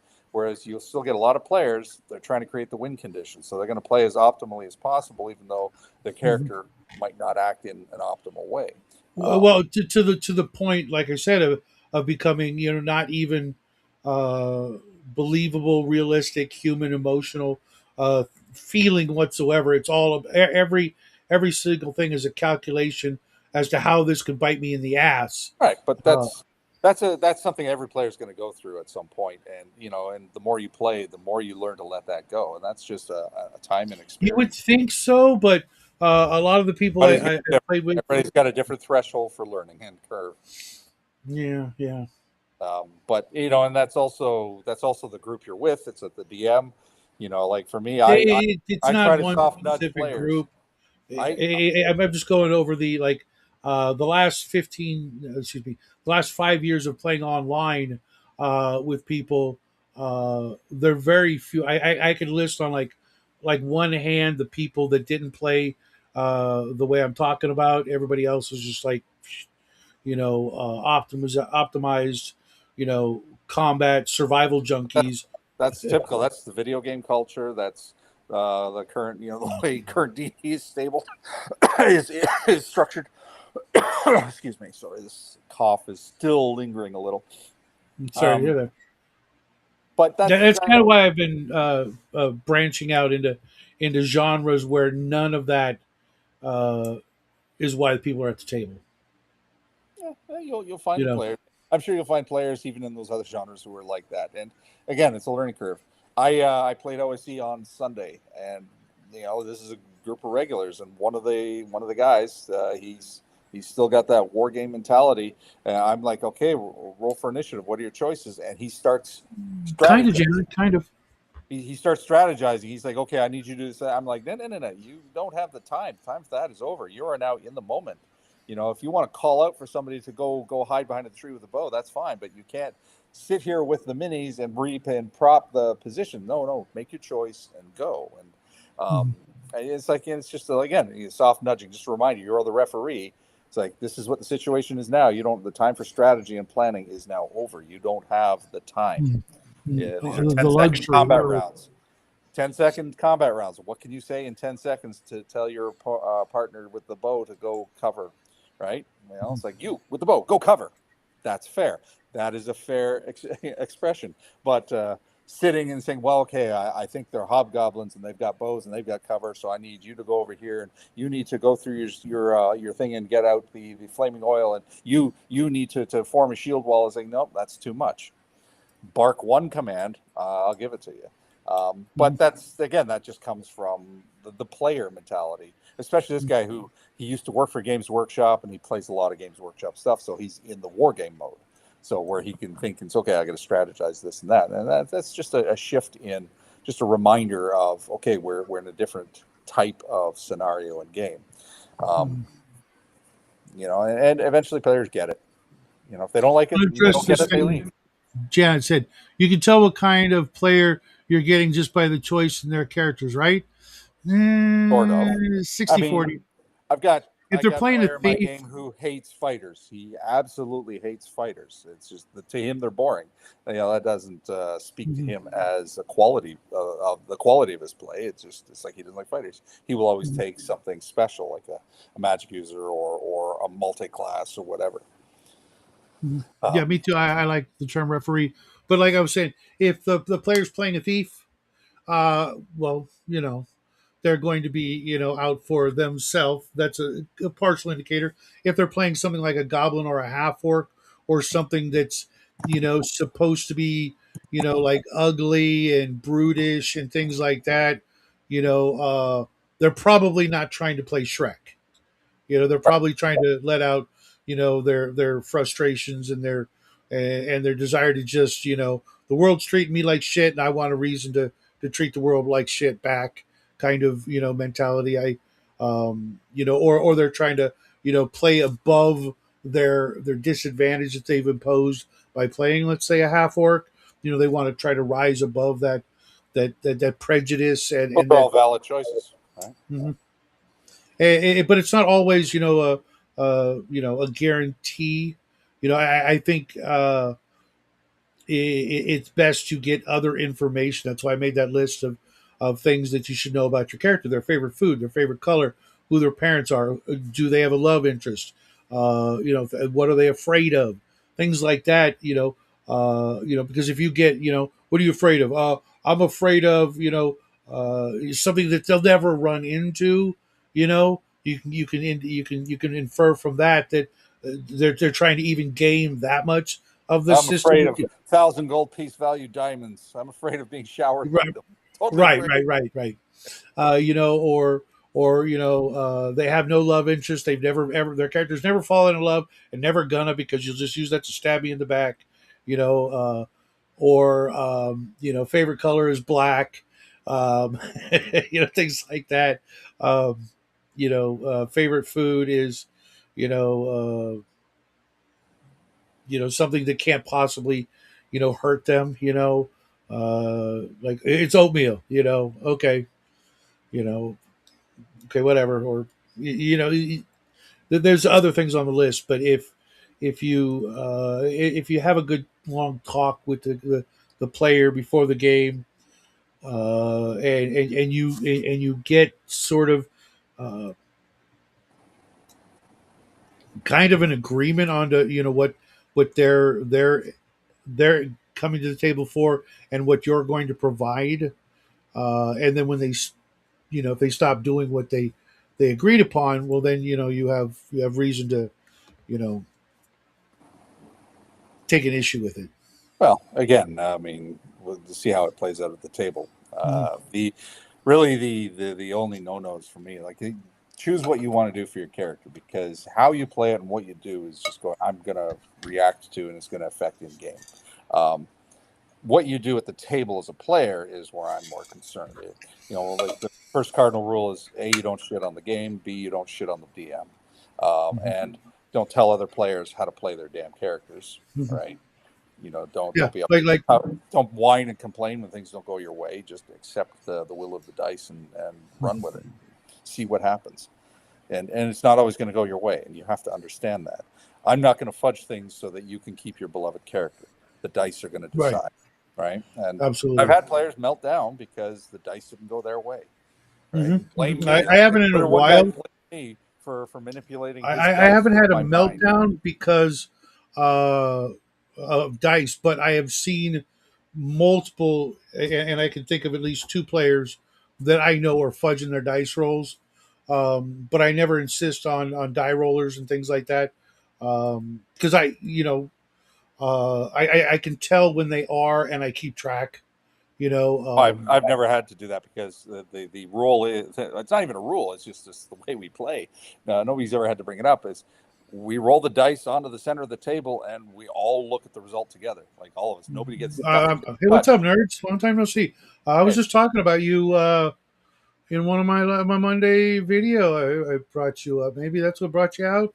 Um, I, uh, I play mostly online, exclusively online right now. no, So but dice online unless and they I can go into the tell. source code. I suppose they could do that, but I don't. I don't know. I wouldn't know how to know or how to do it. But Right. I always tell my players, if I can't trust you, you shouldn't be at my table. And since I do keep track of their roles and make a report to myself at the end of the game to see, there's a trend here. Never failed a saving throw. Well, You if I'm know, playing online, it's a VTT, and we use the online roller full yeah, stop, right? So yeah, it's like that's not an issue. But at yeah. my I table don't games, like those, everybody but rolls, everybody waits and looks at the result together, and it's like mm, even as a DM, I roll everything out in front. Like there's no mm, hiding. The only thing I conceal are things like if you're searching for a secret door, searching for traps, you won't know if you succeed or fail. right, But right. my players trust me. I'm not gonna fuck them. It's There's for no their point. yeah. There's no point. There's nothing in it for you because it's like if the monster dies, you can always just say they teleport away. They turn into mist when they're dead. You're like, oh shit, I didn't know there was a vampire. Well, I didn't either. Yeah, that's it. You can do that Um, kind of shit, and they'll never know. So doing that kind of shit is kind of shitty because you can write up the stats or the things well enough from the beginning. Uh, it's just there's no need for that. There's this. Uh, but it's more than that. It's the excitement of having everything out in the open. Like it's all straight up. If you're in a combat, and this Sunday, perfect example. We had three hobgoblins ambushed. Oh, you had an anecdote there. We had three hobgoblins, just three, and they all low hit points, like 1, 2, and 3. Ambushed the group. They're firing from bows. They had cover. The group did the smart thing. They formed up in a shield wall, and they're fighting back and forth. The one hobgoblin ended up targeting, because I do the random targeting, ended up targeting the mage as he was casting a sleep spell. The mage has 2 hit points. I rolled the d6 and rolled a 1. The tension was palpable. And he yeah. lost the spell but didn't die. And like, oh my god, okay. He says, like, the mage is like, I crouch down behind the shield so they can't target me, right? It's like, good response. The paladin in the group took a massive hit. She was down to 4 hit points, and then she got hit again, 2 natural 20s in the row, and she's like, would you stop rolling natural 20s at me, right? And then I'm like, okay, well, it's a d6 damage, 50-50, you die, 50-50. 1 to 3 she survives, a 4 to 6 she dies. And I roll the die, and like everybody's like tense. Boom, it rolls a 3. And it was like, the release of tension when that 3 turned Mhm. up, it's just brilliant. You can't you can't buy that kind of excitement. That's where the Yeah, gaming I know, right? That's why I played sports up until I found D&D, and then it's like, how can any of that compare? It just can't. And yes, I had a player meltdown on a live stream once. No names, but Janet knows him. He just lost his ever lover. Literally went clinically insane, and forgot everything that had led up to that moment, that they willingly walked into, knowing exactly what was going on. But whatever. And what VTT does Mage's Musings use? I was just responding. I used Roll20 when I was running my game online. I would switch to Foundry. I think I really like Foundry, and I think Foundry would do better for AD&D because the engine is faster. Like AD&D slowed down because you need a bigger map. Because AD&D needs 3-foot squares, not 5-foot squares, to use the system properly. And so that means a bigger map. It's a 50% bigger map. And when your maps get too big on Roll20, the system slows down to a crawl, and it was frustrating. I'm in a game that uses Roll20. I don't like them at all. Uh, in as much as that we've got a very limited amount of time when we do play online, and it's only accentuated by using VTTs. I don't use anything but index cards, and occasionally I'll stop to take a picture of something I draw. But I can usually hold it up to the screen, and one of my buddies will take a screen grab of it and then throw it in the chat and Discord, and everybody can see the map or the item or the whatever. friend of And mine, a friend of mine, when he ran it, he had this great thing. He had a connected to the pad, and he had like a pen for a digital pad, which connected to the VT, so he could actually hand draw his map right onto the VTT. That was very handy. that's a little more high tech than I am, but I'm trying to get one of those for Jackie. And if it works out well, then I'll grab one for me as well, and then I can do that kind of thing, because that would save me hundreds of dollars a year in index cards alone. Janet says, "I know I roll like crap 95% of the time, so I already know anything that takes dice is not going to go well." That cannot literally be true. No, Well, it not always not seems calling that you a way liar. because Liar. the extremes will always stick in your memory, whereas the regular events where you just succeed in a mundane way, If that they literally get was forgotten. verifiably 100% true, um, you'd be cursed and you'd need to go see an exorcist or a priest or something like that. Uh, but I do highly recommend taking your dice, having a long talk with them, tell them if they keep up that behavior, they're going into the gulag, and by the gulag I mean the freezer, and you throw them in the freezer, and then they behave when they get let out. I've seen it. I've seen it happen. One of Jackie's friends literally put his dice in the gulag because they were just murderous for player characters. Put him There's in the a trend. gulag, brought him back. There was a And trend a while back, dice shaming, where people post their D20 with whatever die. It's like this die got me lost while following a river. yeah. Also, positive thinking should help. And like May just said, keep track of like I have a character right now in a game that I'm a player in. I literally have and it's on Roll20. I have a column I created where I have my hits, my misses, and my crits, so I can keep track. Every time I roll a hit, I put a hash mark in one column or the other, and uh, just know that at the early levels, unless you're a fighter, and even as a fighter, you're going to have more failures, because that's the nature of these games, which I kind of, as I get older, kind of don't like in the zero to hero. That's why I prefer games like Traveler or other games where it's not, you're starting out as the inexperienced person who's never done anything ever, and you've got to earn the right to just be able to function as a normal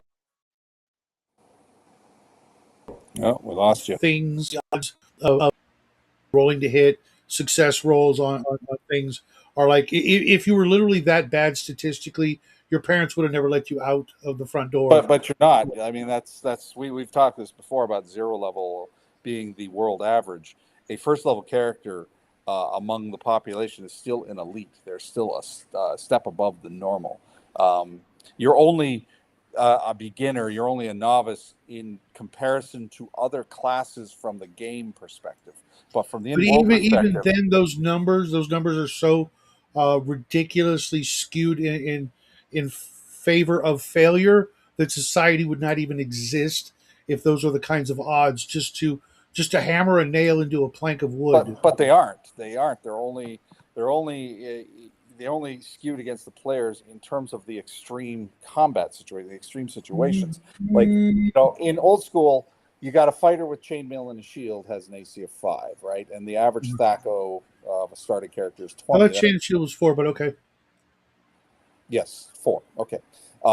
What that means, there's only a 25% chance of landing a telling blow, but that makes sense for a guy who's armored up with a shield, right? You take that armor away, No, I and the wasn't guy. really talking about combat, Okay, to be well, what are you honest. talking about then? Just like skill checks. But the skill checks are actually pretty high, considering what you're achieving. So the thief with his 10% chance to hide in shadows, everybody always bitches about that. But that is a chance to achieve invisibility. It's not just a chance to hide. Anybody can hide. That is the thief's ability to become invisible. But And what about move silently? you're that's the ability to move without making a sound, right? So if you had a decibel meter and your thief succeeds in moving silently, they're making no noise. Failure still means you're sneaking, you're just not absolutely quiet. And that's the problem people get with the thieving skills, is they treat it as a binary pass fail metric, as opposed to the skills are enhancements to normal odds. So anybody sneaking in this is, we're talking AD&D, of course, like every different system has different rules, but anybody trying to sneak in AD&D has a chance to surprise 1 and 2 on D6, right? So a thief attempting to move silently would enhance that they would take their range into whatever the DM would rule. Usually I would rule, if they succeed, they're now 1 and 3, a 50% chance to sneak or to gain surprise. It might be 1 and 4, even if the person they're sneaking up can't see them or their back is turned. So you adjudicate, but that's the point. The failure of the move silently doesn't mean they're heard. The failure of the move silently just reduces the odds that they'll gain surprise. Mm-hmm. Right. And so when you look at it that way, the skills are actually very high. They're very good. And, same with opening locks. The idea of an opening lock, okay, it's 25% at first level, if I'm remembering the number correctly. That's a 1 in 4 chance. Now, from a dungeon crawling perspective, that's a 1 in 4 chance of opening a door without having to bash it in and be quiet and gain surprise on something that might be on the other side. That's a first level. That's very good. Whereas, it's like, oh, if you don't have the thief with you, you don't even have that chance to open that locked door without making a fuck ton of noise and Yeah, bringing that's down on you. locks are a tricky one for me because since I was, most thieving abilities, believe it or not, because as soon as I learned about them as a kid, I tried to learn how to do all those things. I've had a lockpick set since I was 17. I practiced, tracking and sneaking and things like that. Every chance I got, I even, have a couple of amazing instances where I was camping and we were paint gun. We went to go paint gun for the day and camp afterwards. And I was dressed all in black, and we were having a night game. And I had snuck around this tent, and I was hiding because I didn't want the women who were at the camp with the kids to, to give me away. So Right. I snuck in, and I was hiding in this area, like like near a rock, right? And these two women came out with their kids who needed to pee. They damn near peed on my feet and didn't see me, and I was standing like not even 4 feet away from them, You like right in front of succeeded on the check to hide in shadows. like freaking amazingly so. I'm like, Yeah, but I was that's the factor. That's the thing to consider. Is like, it's like everybody's perceptive. Like these women weren't expecting somebody to be hiding outside. They had a clearly task not right. already It to do was something just else. like The point is that in the game you need a metric to determine this, And that thief, that first level thief, whose skills already start at a reasonable rate for achieving what you want to do, not guaranteed but reasonable, they only get better, right? And thieves Mhm. advance really fast. So it's when you put it all together that it all makes sense. And this is, I mean, we're rolling right back to when I first joined the stream, the AD&D combat videos. I talk about this sort of thing. Mhm. That, you know, if you treat the thief as, you know, a binary, the thief skill specifically is binary, like for stealth, you fuck the thief over. You have to use the thief segment. You have to use the segment system. You have to use the surprise as written, Mhm. because I've heard so many complaints about how the thief sucks. The thief doesn't suck. The thief is a beast in AD&D, but most people nerf the thief Mhm. because it's like, you know, backstab. Oh well, you know, you have to. The enemy can't know you're there. It's like, well, yeah, that's what surprise is, right? And the rules actually state, you know, all you don't even need surprise. Surprise gives you an enhancement to your backstab. You just need Mhm. to be on your opponent's back. You'd be amazed how many DMs don't actually play it that way. Oh, If you everybody, yeah, almost every DM, and that's Mhm. partially the fault of the Dungeon Master's Guide, which there's a line that specifically says the opponent has to be unaware of the thief, and it's like, well, to my mind, you know, if your back is turned to the thief, you're unaware. Even if you know there's somebody back there, you're unaware. You know, you've had kids. How many times have you turned your back on your toddler for just 2 seconds and they're gone, right? And so if you're fighting somebody, you're in a battle, you're fighting, there's a warrior in front of you with a sword, he's because trying to, as soon as you mentally direct your focus to the guy behind you in a one-on-one straight fight, you get hit. right, You know, exactly. So if you're you're fighting somebody talking in front of you, millisecond you know there's a guy reaction. behind you, but you don't have the luxury of turning around to deal with him. That Not thief not gets even a not back. no literally not even thinking. If you take your conscious thought process off the guy in front of you to think about the other guy, that's when you get hit and you have no chance of a defense on that. You get Right. tagged. You So as just far as I'm that's concerned, it. I don't care if the thief player is on the back of somebody who's fully aware that he's there. If if that guy isn't able to turn around to deal with the thief, you get a backstab. If you also happen to have To be surprise, honest, I think every game that's come out since then has nerfed the thief more and more absolutely, because absolutely. of just the inability of the rule writers to give up that advantage. So here's the way it plays out in AD&D. So saying going with what I just told you about, okay, he's got the 20% chance, so 1 in 5 to move Mhm. silently. So he's sneaking up on an enemy who's fighting his thief, his fighter buddy. His fighter's buddy's got his attention. Thief is sneaking up. The guy does not know that the thief is there. You roll your move silently. You succeed, right? So that would increase your surprise range from 1 to 2 to 1 in 3 or 1 in 4, depending. I'd go 1 in 4 because the guy's already distracted by somebody trying to kill him. Mhm. So then you roll surprise for the guy the thief is trying to sneak. So if you roll a d6, you roll a 1 to 4 on a d6, you get that many segments of surprise. So let's say you're able to max it out. You succeed, you move silently. Let's say you even fail. Let's say you fail, because it's 20%. You go over 20. So you Mhm. still surprise 1 and 2. If you roll a 2, you get 2 free segments of attack at a backstab at +4 to strike against that guy. And even if you're first level, you're double damage. Mhm. On top of which, you go into the normal round. If the guy's back is still turned because he's fighting the fighter, you still get a normal backstab at +2. That's how good the thief is. Mhm. But yes, more modern, the modern, from second ed onward, even arguably first ed DMG onward, it's like, well, if the target, the victim, is even mildly aware of the thief on his back, you negate the backstab. I call bullshit on that. I call absolute bullshit on that. The Well, thief, it's because they're so desperate to make the fighter the fighter well, the thief is a to the fighter point when he's where, on like, somebody's back. The think thief of is how many games where the fighter's only noticeable advantages for going up levels are two hit, two damage, saving throw. Those are pretty good advantages. But that's Uh, it.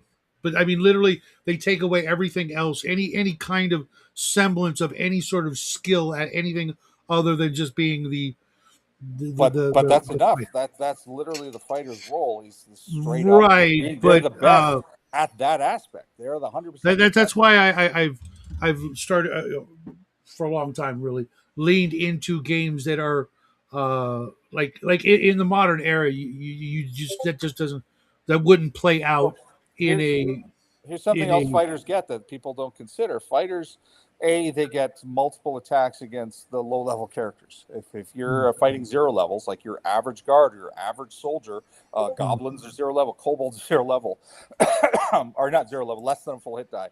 Um, Fighters get their level in attacks. So you got a fifth level fighter is getting 5 attacks per round against against goblins and normal zero level soldiers and kobolds. That's a superpower. That's an amazing ability. On top of which, even against normal creatures, once you get seventh level, you get the multiple attacks. But what people don't consider is that fighters' multiple attacks aren't individual attacks; they're called attack routines, and this is by the book. But a lot of people don't consider it. An attack routine is your series of attacks.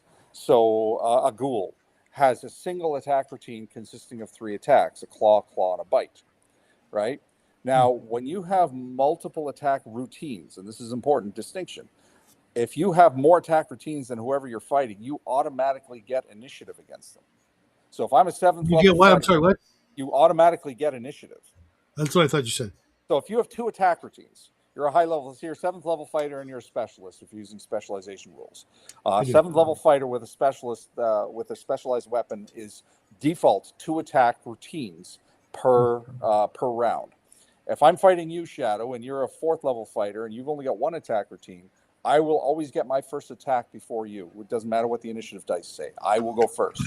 That's a huge advantage.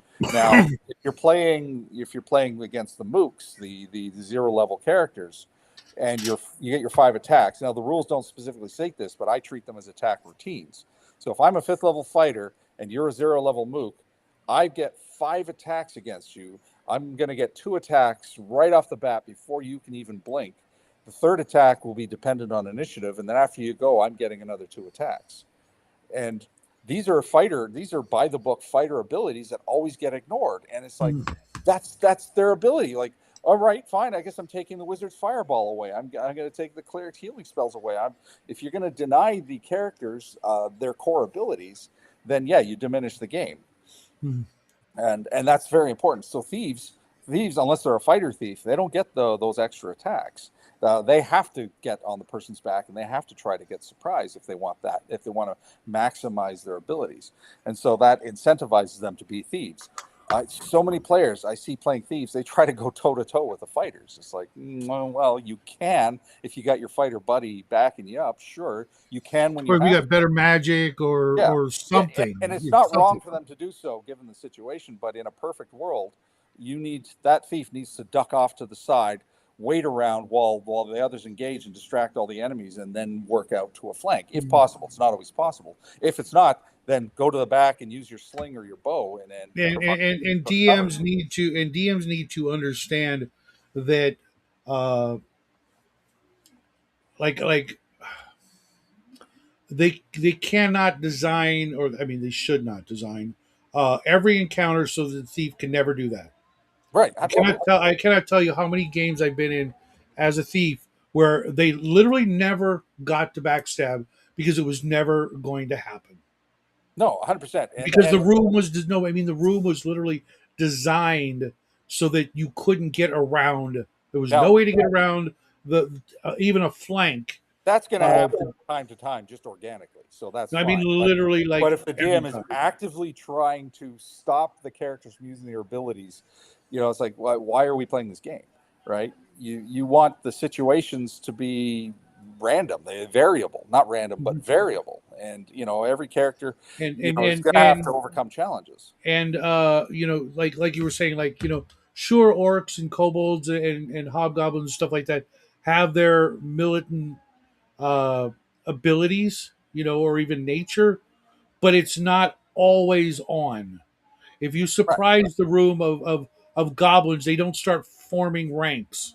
Right. They're probably gambling and they're caught off their guard. But And once they, they they get stand there, up where they are and look, at you, not their buddies to shield wall, shield. No, no, no. They're Well, they just might. pulling out It whatever they've depends got on and their going at nature. it. But yeah, but that's the point. I mean, I often have I give players gimmies sometimes. Like they've encountered squads of hobgoblins in the woods. They've got a wizard with a fireball, right? But the hobgoblins don't know that. So what are the hobgoblins going to do? Shield wall, form up, right? They're going to form up. They're formation fighters. They are soldiers, and that's an advantage for the players. I'm going to take unless the hobgoblins know, okay, be careful. This group has a wizard, so we have to change our tactics. That's different.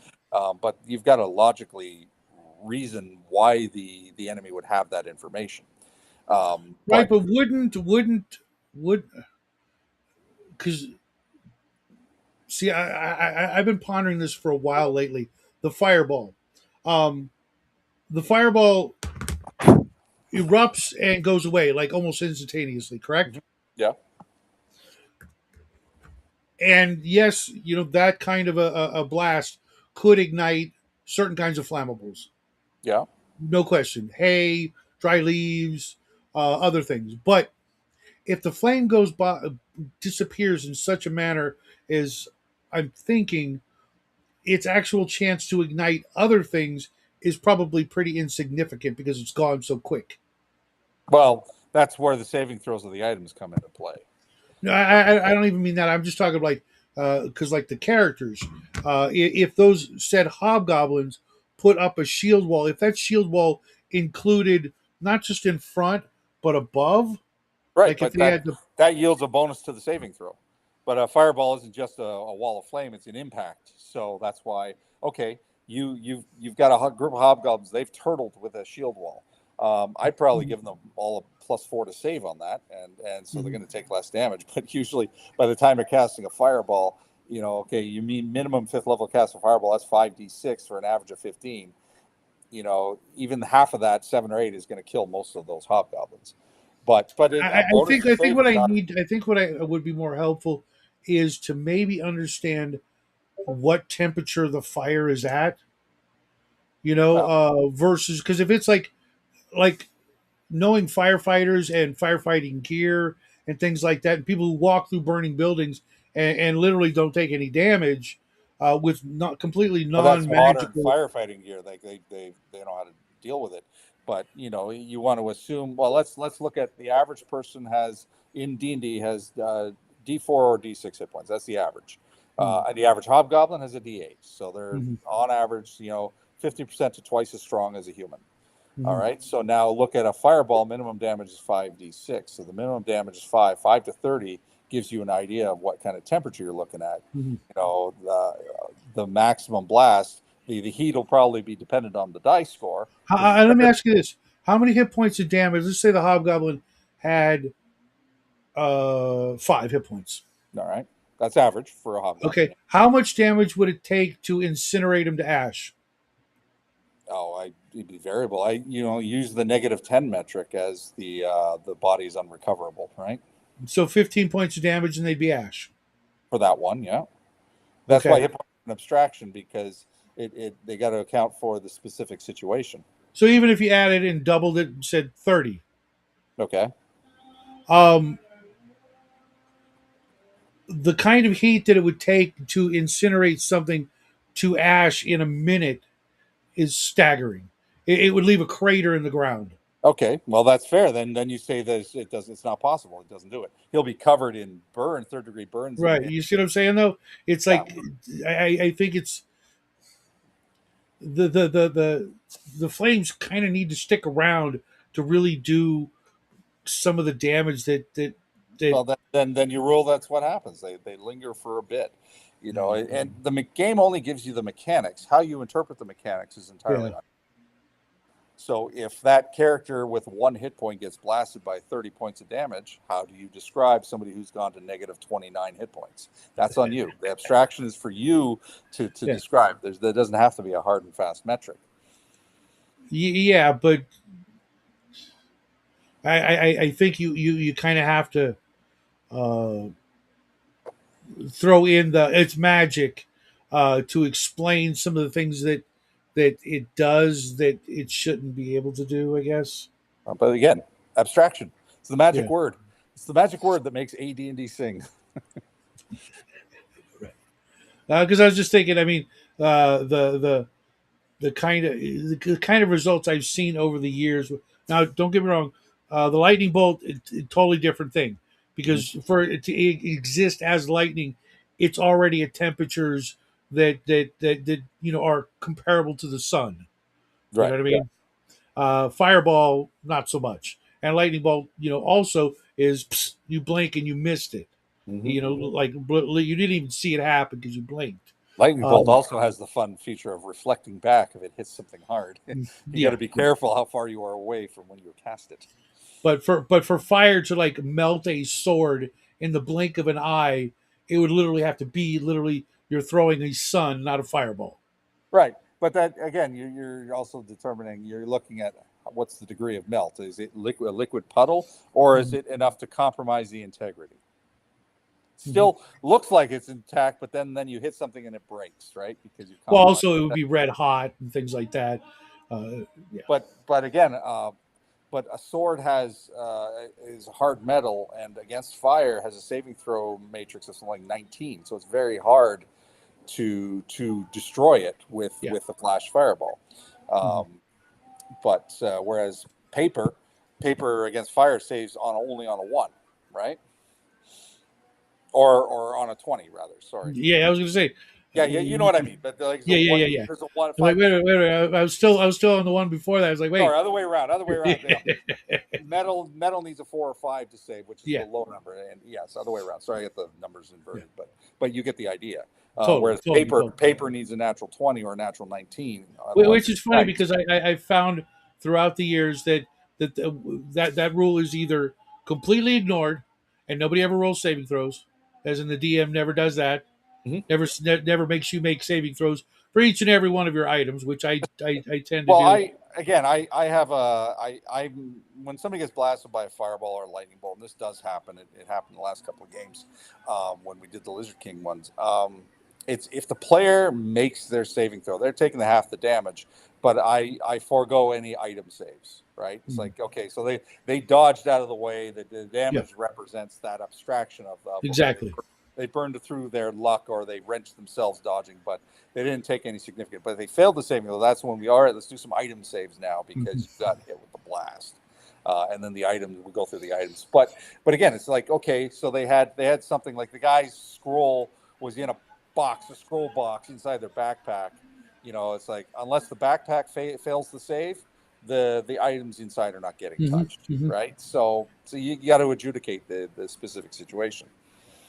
Right, and like I also find that like if it's in the backpack, the fireball probably didn't hit the backpack because it's too busy burning your face. Well, but again, you're rolling to make a saving throw. That means you are reacting to the fireball. You're not Mhm. to the fireball. You're covering up. You're going to Yeah, cover up and turn around. yeah, yeah. That So, is true. That's true. So but you may, again, in trying to not do that, completely expose your backpack and all those lovely potions and that yeah, that exactly. elven cloak, all those other flammables. But Um, you're right that most groups do tend to ignore the item saves and or or the converse when they are adhered to, you get a lot of very unhappy players when their shit when the starts. magic is destroyed. Oh no, that I don't care if they're unhappy about it. That's the game.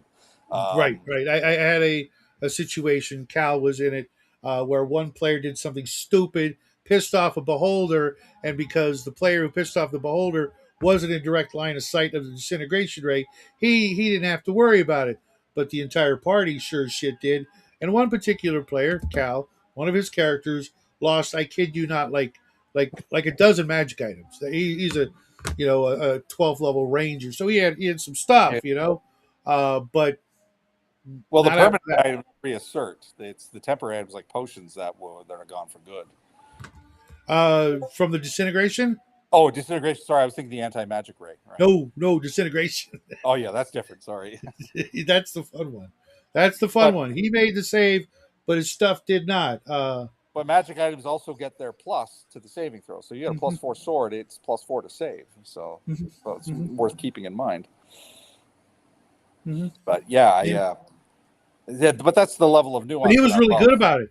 he actually said, "Ah, cool. Now I don't have to." His basically was, "Now I don't have to worry about so many magic items that thin down the list because I tend to hand out stuff.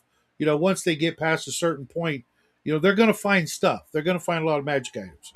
Um, it's just the way Well, it what's is. great about AD&D, especially at low levels, is most players are happy to get magic items, but the secret to that is it's almost always worth selling the magic items when you're at levels 1 to 3. Almost always. There's some you'll keep, but because The you're XP. it's the XP. Exactly. The XP is more important to and me and right and there. and uh, I've run into several situations over the few years that I've been playing online as a player where uh, DMs really like to with that rule of where you get XP, like magic items, gold, and combat. Mhm. And how they deal it out. I've always been you get XP for everything the book says you get XP for. There's even extra things that are not mentioned that I give out XP for. Uh, but I do not divide it by the party. If you find a wand of fireballs, you find the wand of fireballs and its XP. I'm not going to divide that amongst everybody who watched you find the wand of fireballs. That's just not how that works. Right. Well, I leave the treasure division up to the players, and they get the relevant XP. So somebody says, "Well, I don't want any share of the magic, but I'll take half the gold," and the others agree to it. Then he gets the XP for half the gold, and they figure out the rest. I Mhm. just tell them figure it out amongst yourself and tell me who got what. Right, but whoever gets the wand of fireballs, they get the XP, right? XP for the one of fireballs. Yes, exactly. Right, right. Or if The they sell idea it of as dividing usually it they'll sell it is as a group and share the proceeds, right? If they sell it, but whoever if they keep the one of fireballs, then that person, usually the wizard, Mhm. gets that XP, 100%. then the argument is, yeah, but then they get too much XP. Well, then you don't put the wand of fireballs in the damn dungeon. If you're worried about that, the XP value for treasure for magic items is a perfect indicator of when you can hand it out or when you should hand it out. If you're going to hand out an item that's going to give the guy 2 levels worth of XP because he's first level, you don't do it. Or I don't care. I don't I care. It's mean, like if you're worried there, about that. there's no guarantee they'll find it. Like you okay if you add up, you take a module like I don't know, let's say Sinister Secret Assault March, for example, and Mhm. add up all the XP that you can get out of that module, you're probably going to get, on average, enough to level the characters to 4 or 5 or something like that. Mhm. I'm spitballing. It's been a while since I played it, but Right. that's assuming they get every last item, Yep. and that's almost never the case. They don't find everything, and Hmm. you have to consider a lot of things get overlooked. Certain situations mean players got to run, so they leave something behind. They don't have time to search. Hmm. So yeah, so I don't care. I'll put items in that where Right. enough. And if you're going to randomly roll shit up, then you've got to hand it out. But if you're Yeah, going to, build a dungeon and go, okay, I'm populating with this, and then you roll up, you're getting ready to, like, you roll on the chart. It says there's 3 magic items.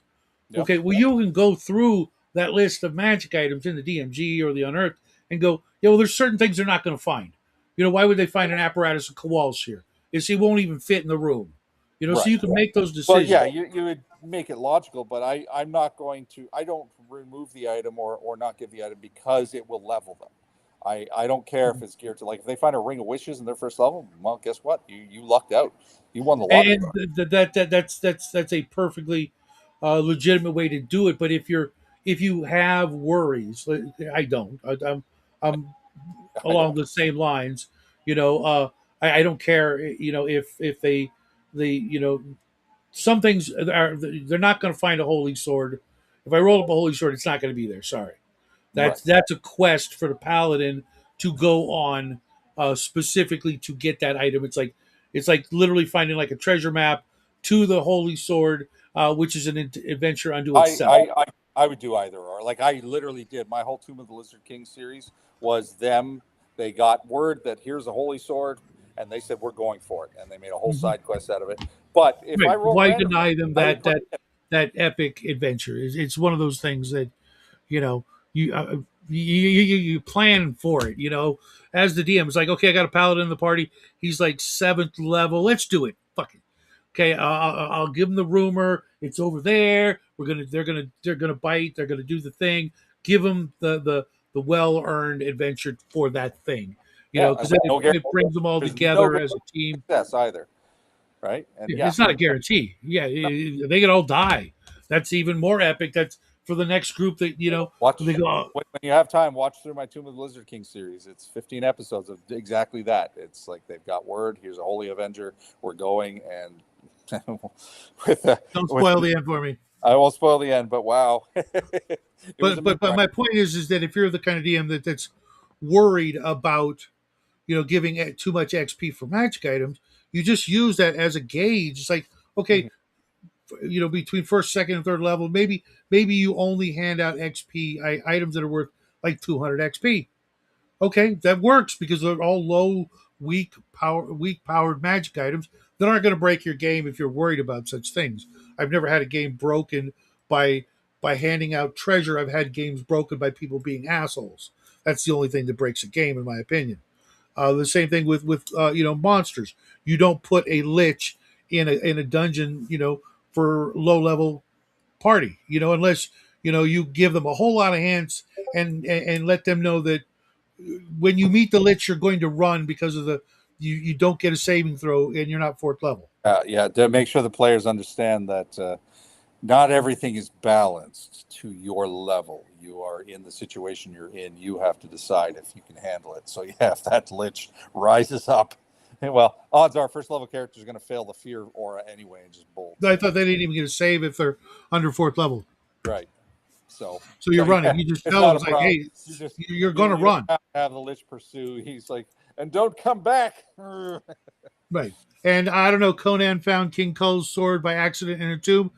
I would argue that it was no better than a +2 sword because of the world it was in, and that the idea that there was enough magic in Robert E. Howard's world to for humans and mortals to make a sword higher than +2. Just saying, it might not have even been magical if you use AD&D's weapon proficiency, weapon smithing rule.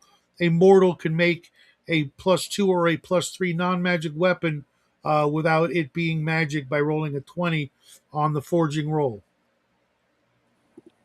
So that would make it a superior, awesome blade that everybody would be like, "Oh my gosh, that's that sword," but there's no magic in it whatsoever. Right. Just as the back in the day when katanas were a thing in Dragon Magazine, they could be up to +3 and non-magic just because people in the '80s didn't understand exactly uh, the technique that was used, and it wasn't really all that badass. A katana isn't the thing that most people claim them to be. There are lots of blades that are better and Yeah, but sharper it had an enhanced mystique because it was cool and new, in but the '80s, and yeah, everything did. new to Everything. Western, new to North America, relatively. Yeah, not Right, and then science actually started testing them and found out, oh, these are kind of crap. Cool. I've got a knife downstairs that every time I look at it, I bleed a little. It's so damn sharp, and it's not, you know, it's hanging on the wall so nobody touches it right. in the kitchen. But me, they know, don't touch it. You will cut yourself. Like just hold the handle, you cut yourself. What? Trust me, it's super sharp. Probably It brings curse. part of your soul too. It's taking a blood sacrifice. The first, I mean, literally, when I bought it at the swap meet, and I was, examining it, I cut it like I got to buy it now. I was like, why? So I'm bleeding. It's like, oh, okay, thanks. No. All right, I'm actually going to tap out. It's 2 o'clock. I got No to get worries. these It's guys out actually for a at the walk. 2 hour mark. Always a pleasure. Excuse me, I got ice in my mouth. I'm talking AD&D with you. Um, Well, keep an eye out for my AD&D combat videos. I was hoping to have the first one out this week, but I have to do some tweaks to it, and I'm not home until Friday, so I might delay it. But they're coming. They're coming. okay, all right. Have a great day. Thanks for You sticking too. around. We'll talk soon. Absolutely. Everybody else out there in TV land, I'm gonna call it quits and go do some people stuff because I gotta use the restroom. But I appreciate everybody hanging out. Mac, good to see you. Squirrel. Who else was here today? Mike, George, Janet, Squirrel, Nerds, Shellback, but he's gone. Vic, I'll probably see Vic later over on DM James's show. Probably see, but most of you guys over on DM James's show. Um, Nerds, if you're still there, I had challenged you to join our squirt gun challenge. You can go watch that if you're interested in crafting a prop weapon just for the fun of it. If not, no worries. Everybody else, I will see you guys. Today's what, Wednesday. I'll see you guys tomorrow. I probably won't be doing anything else tonight, unless I get suckered into DM James's channel or over on Bear's channel. But I'm gonna take my leave. Everybody else, have a great day. Love you guys.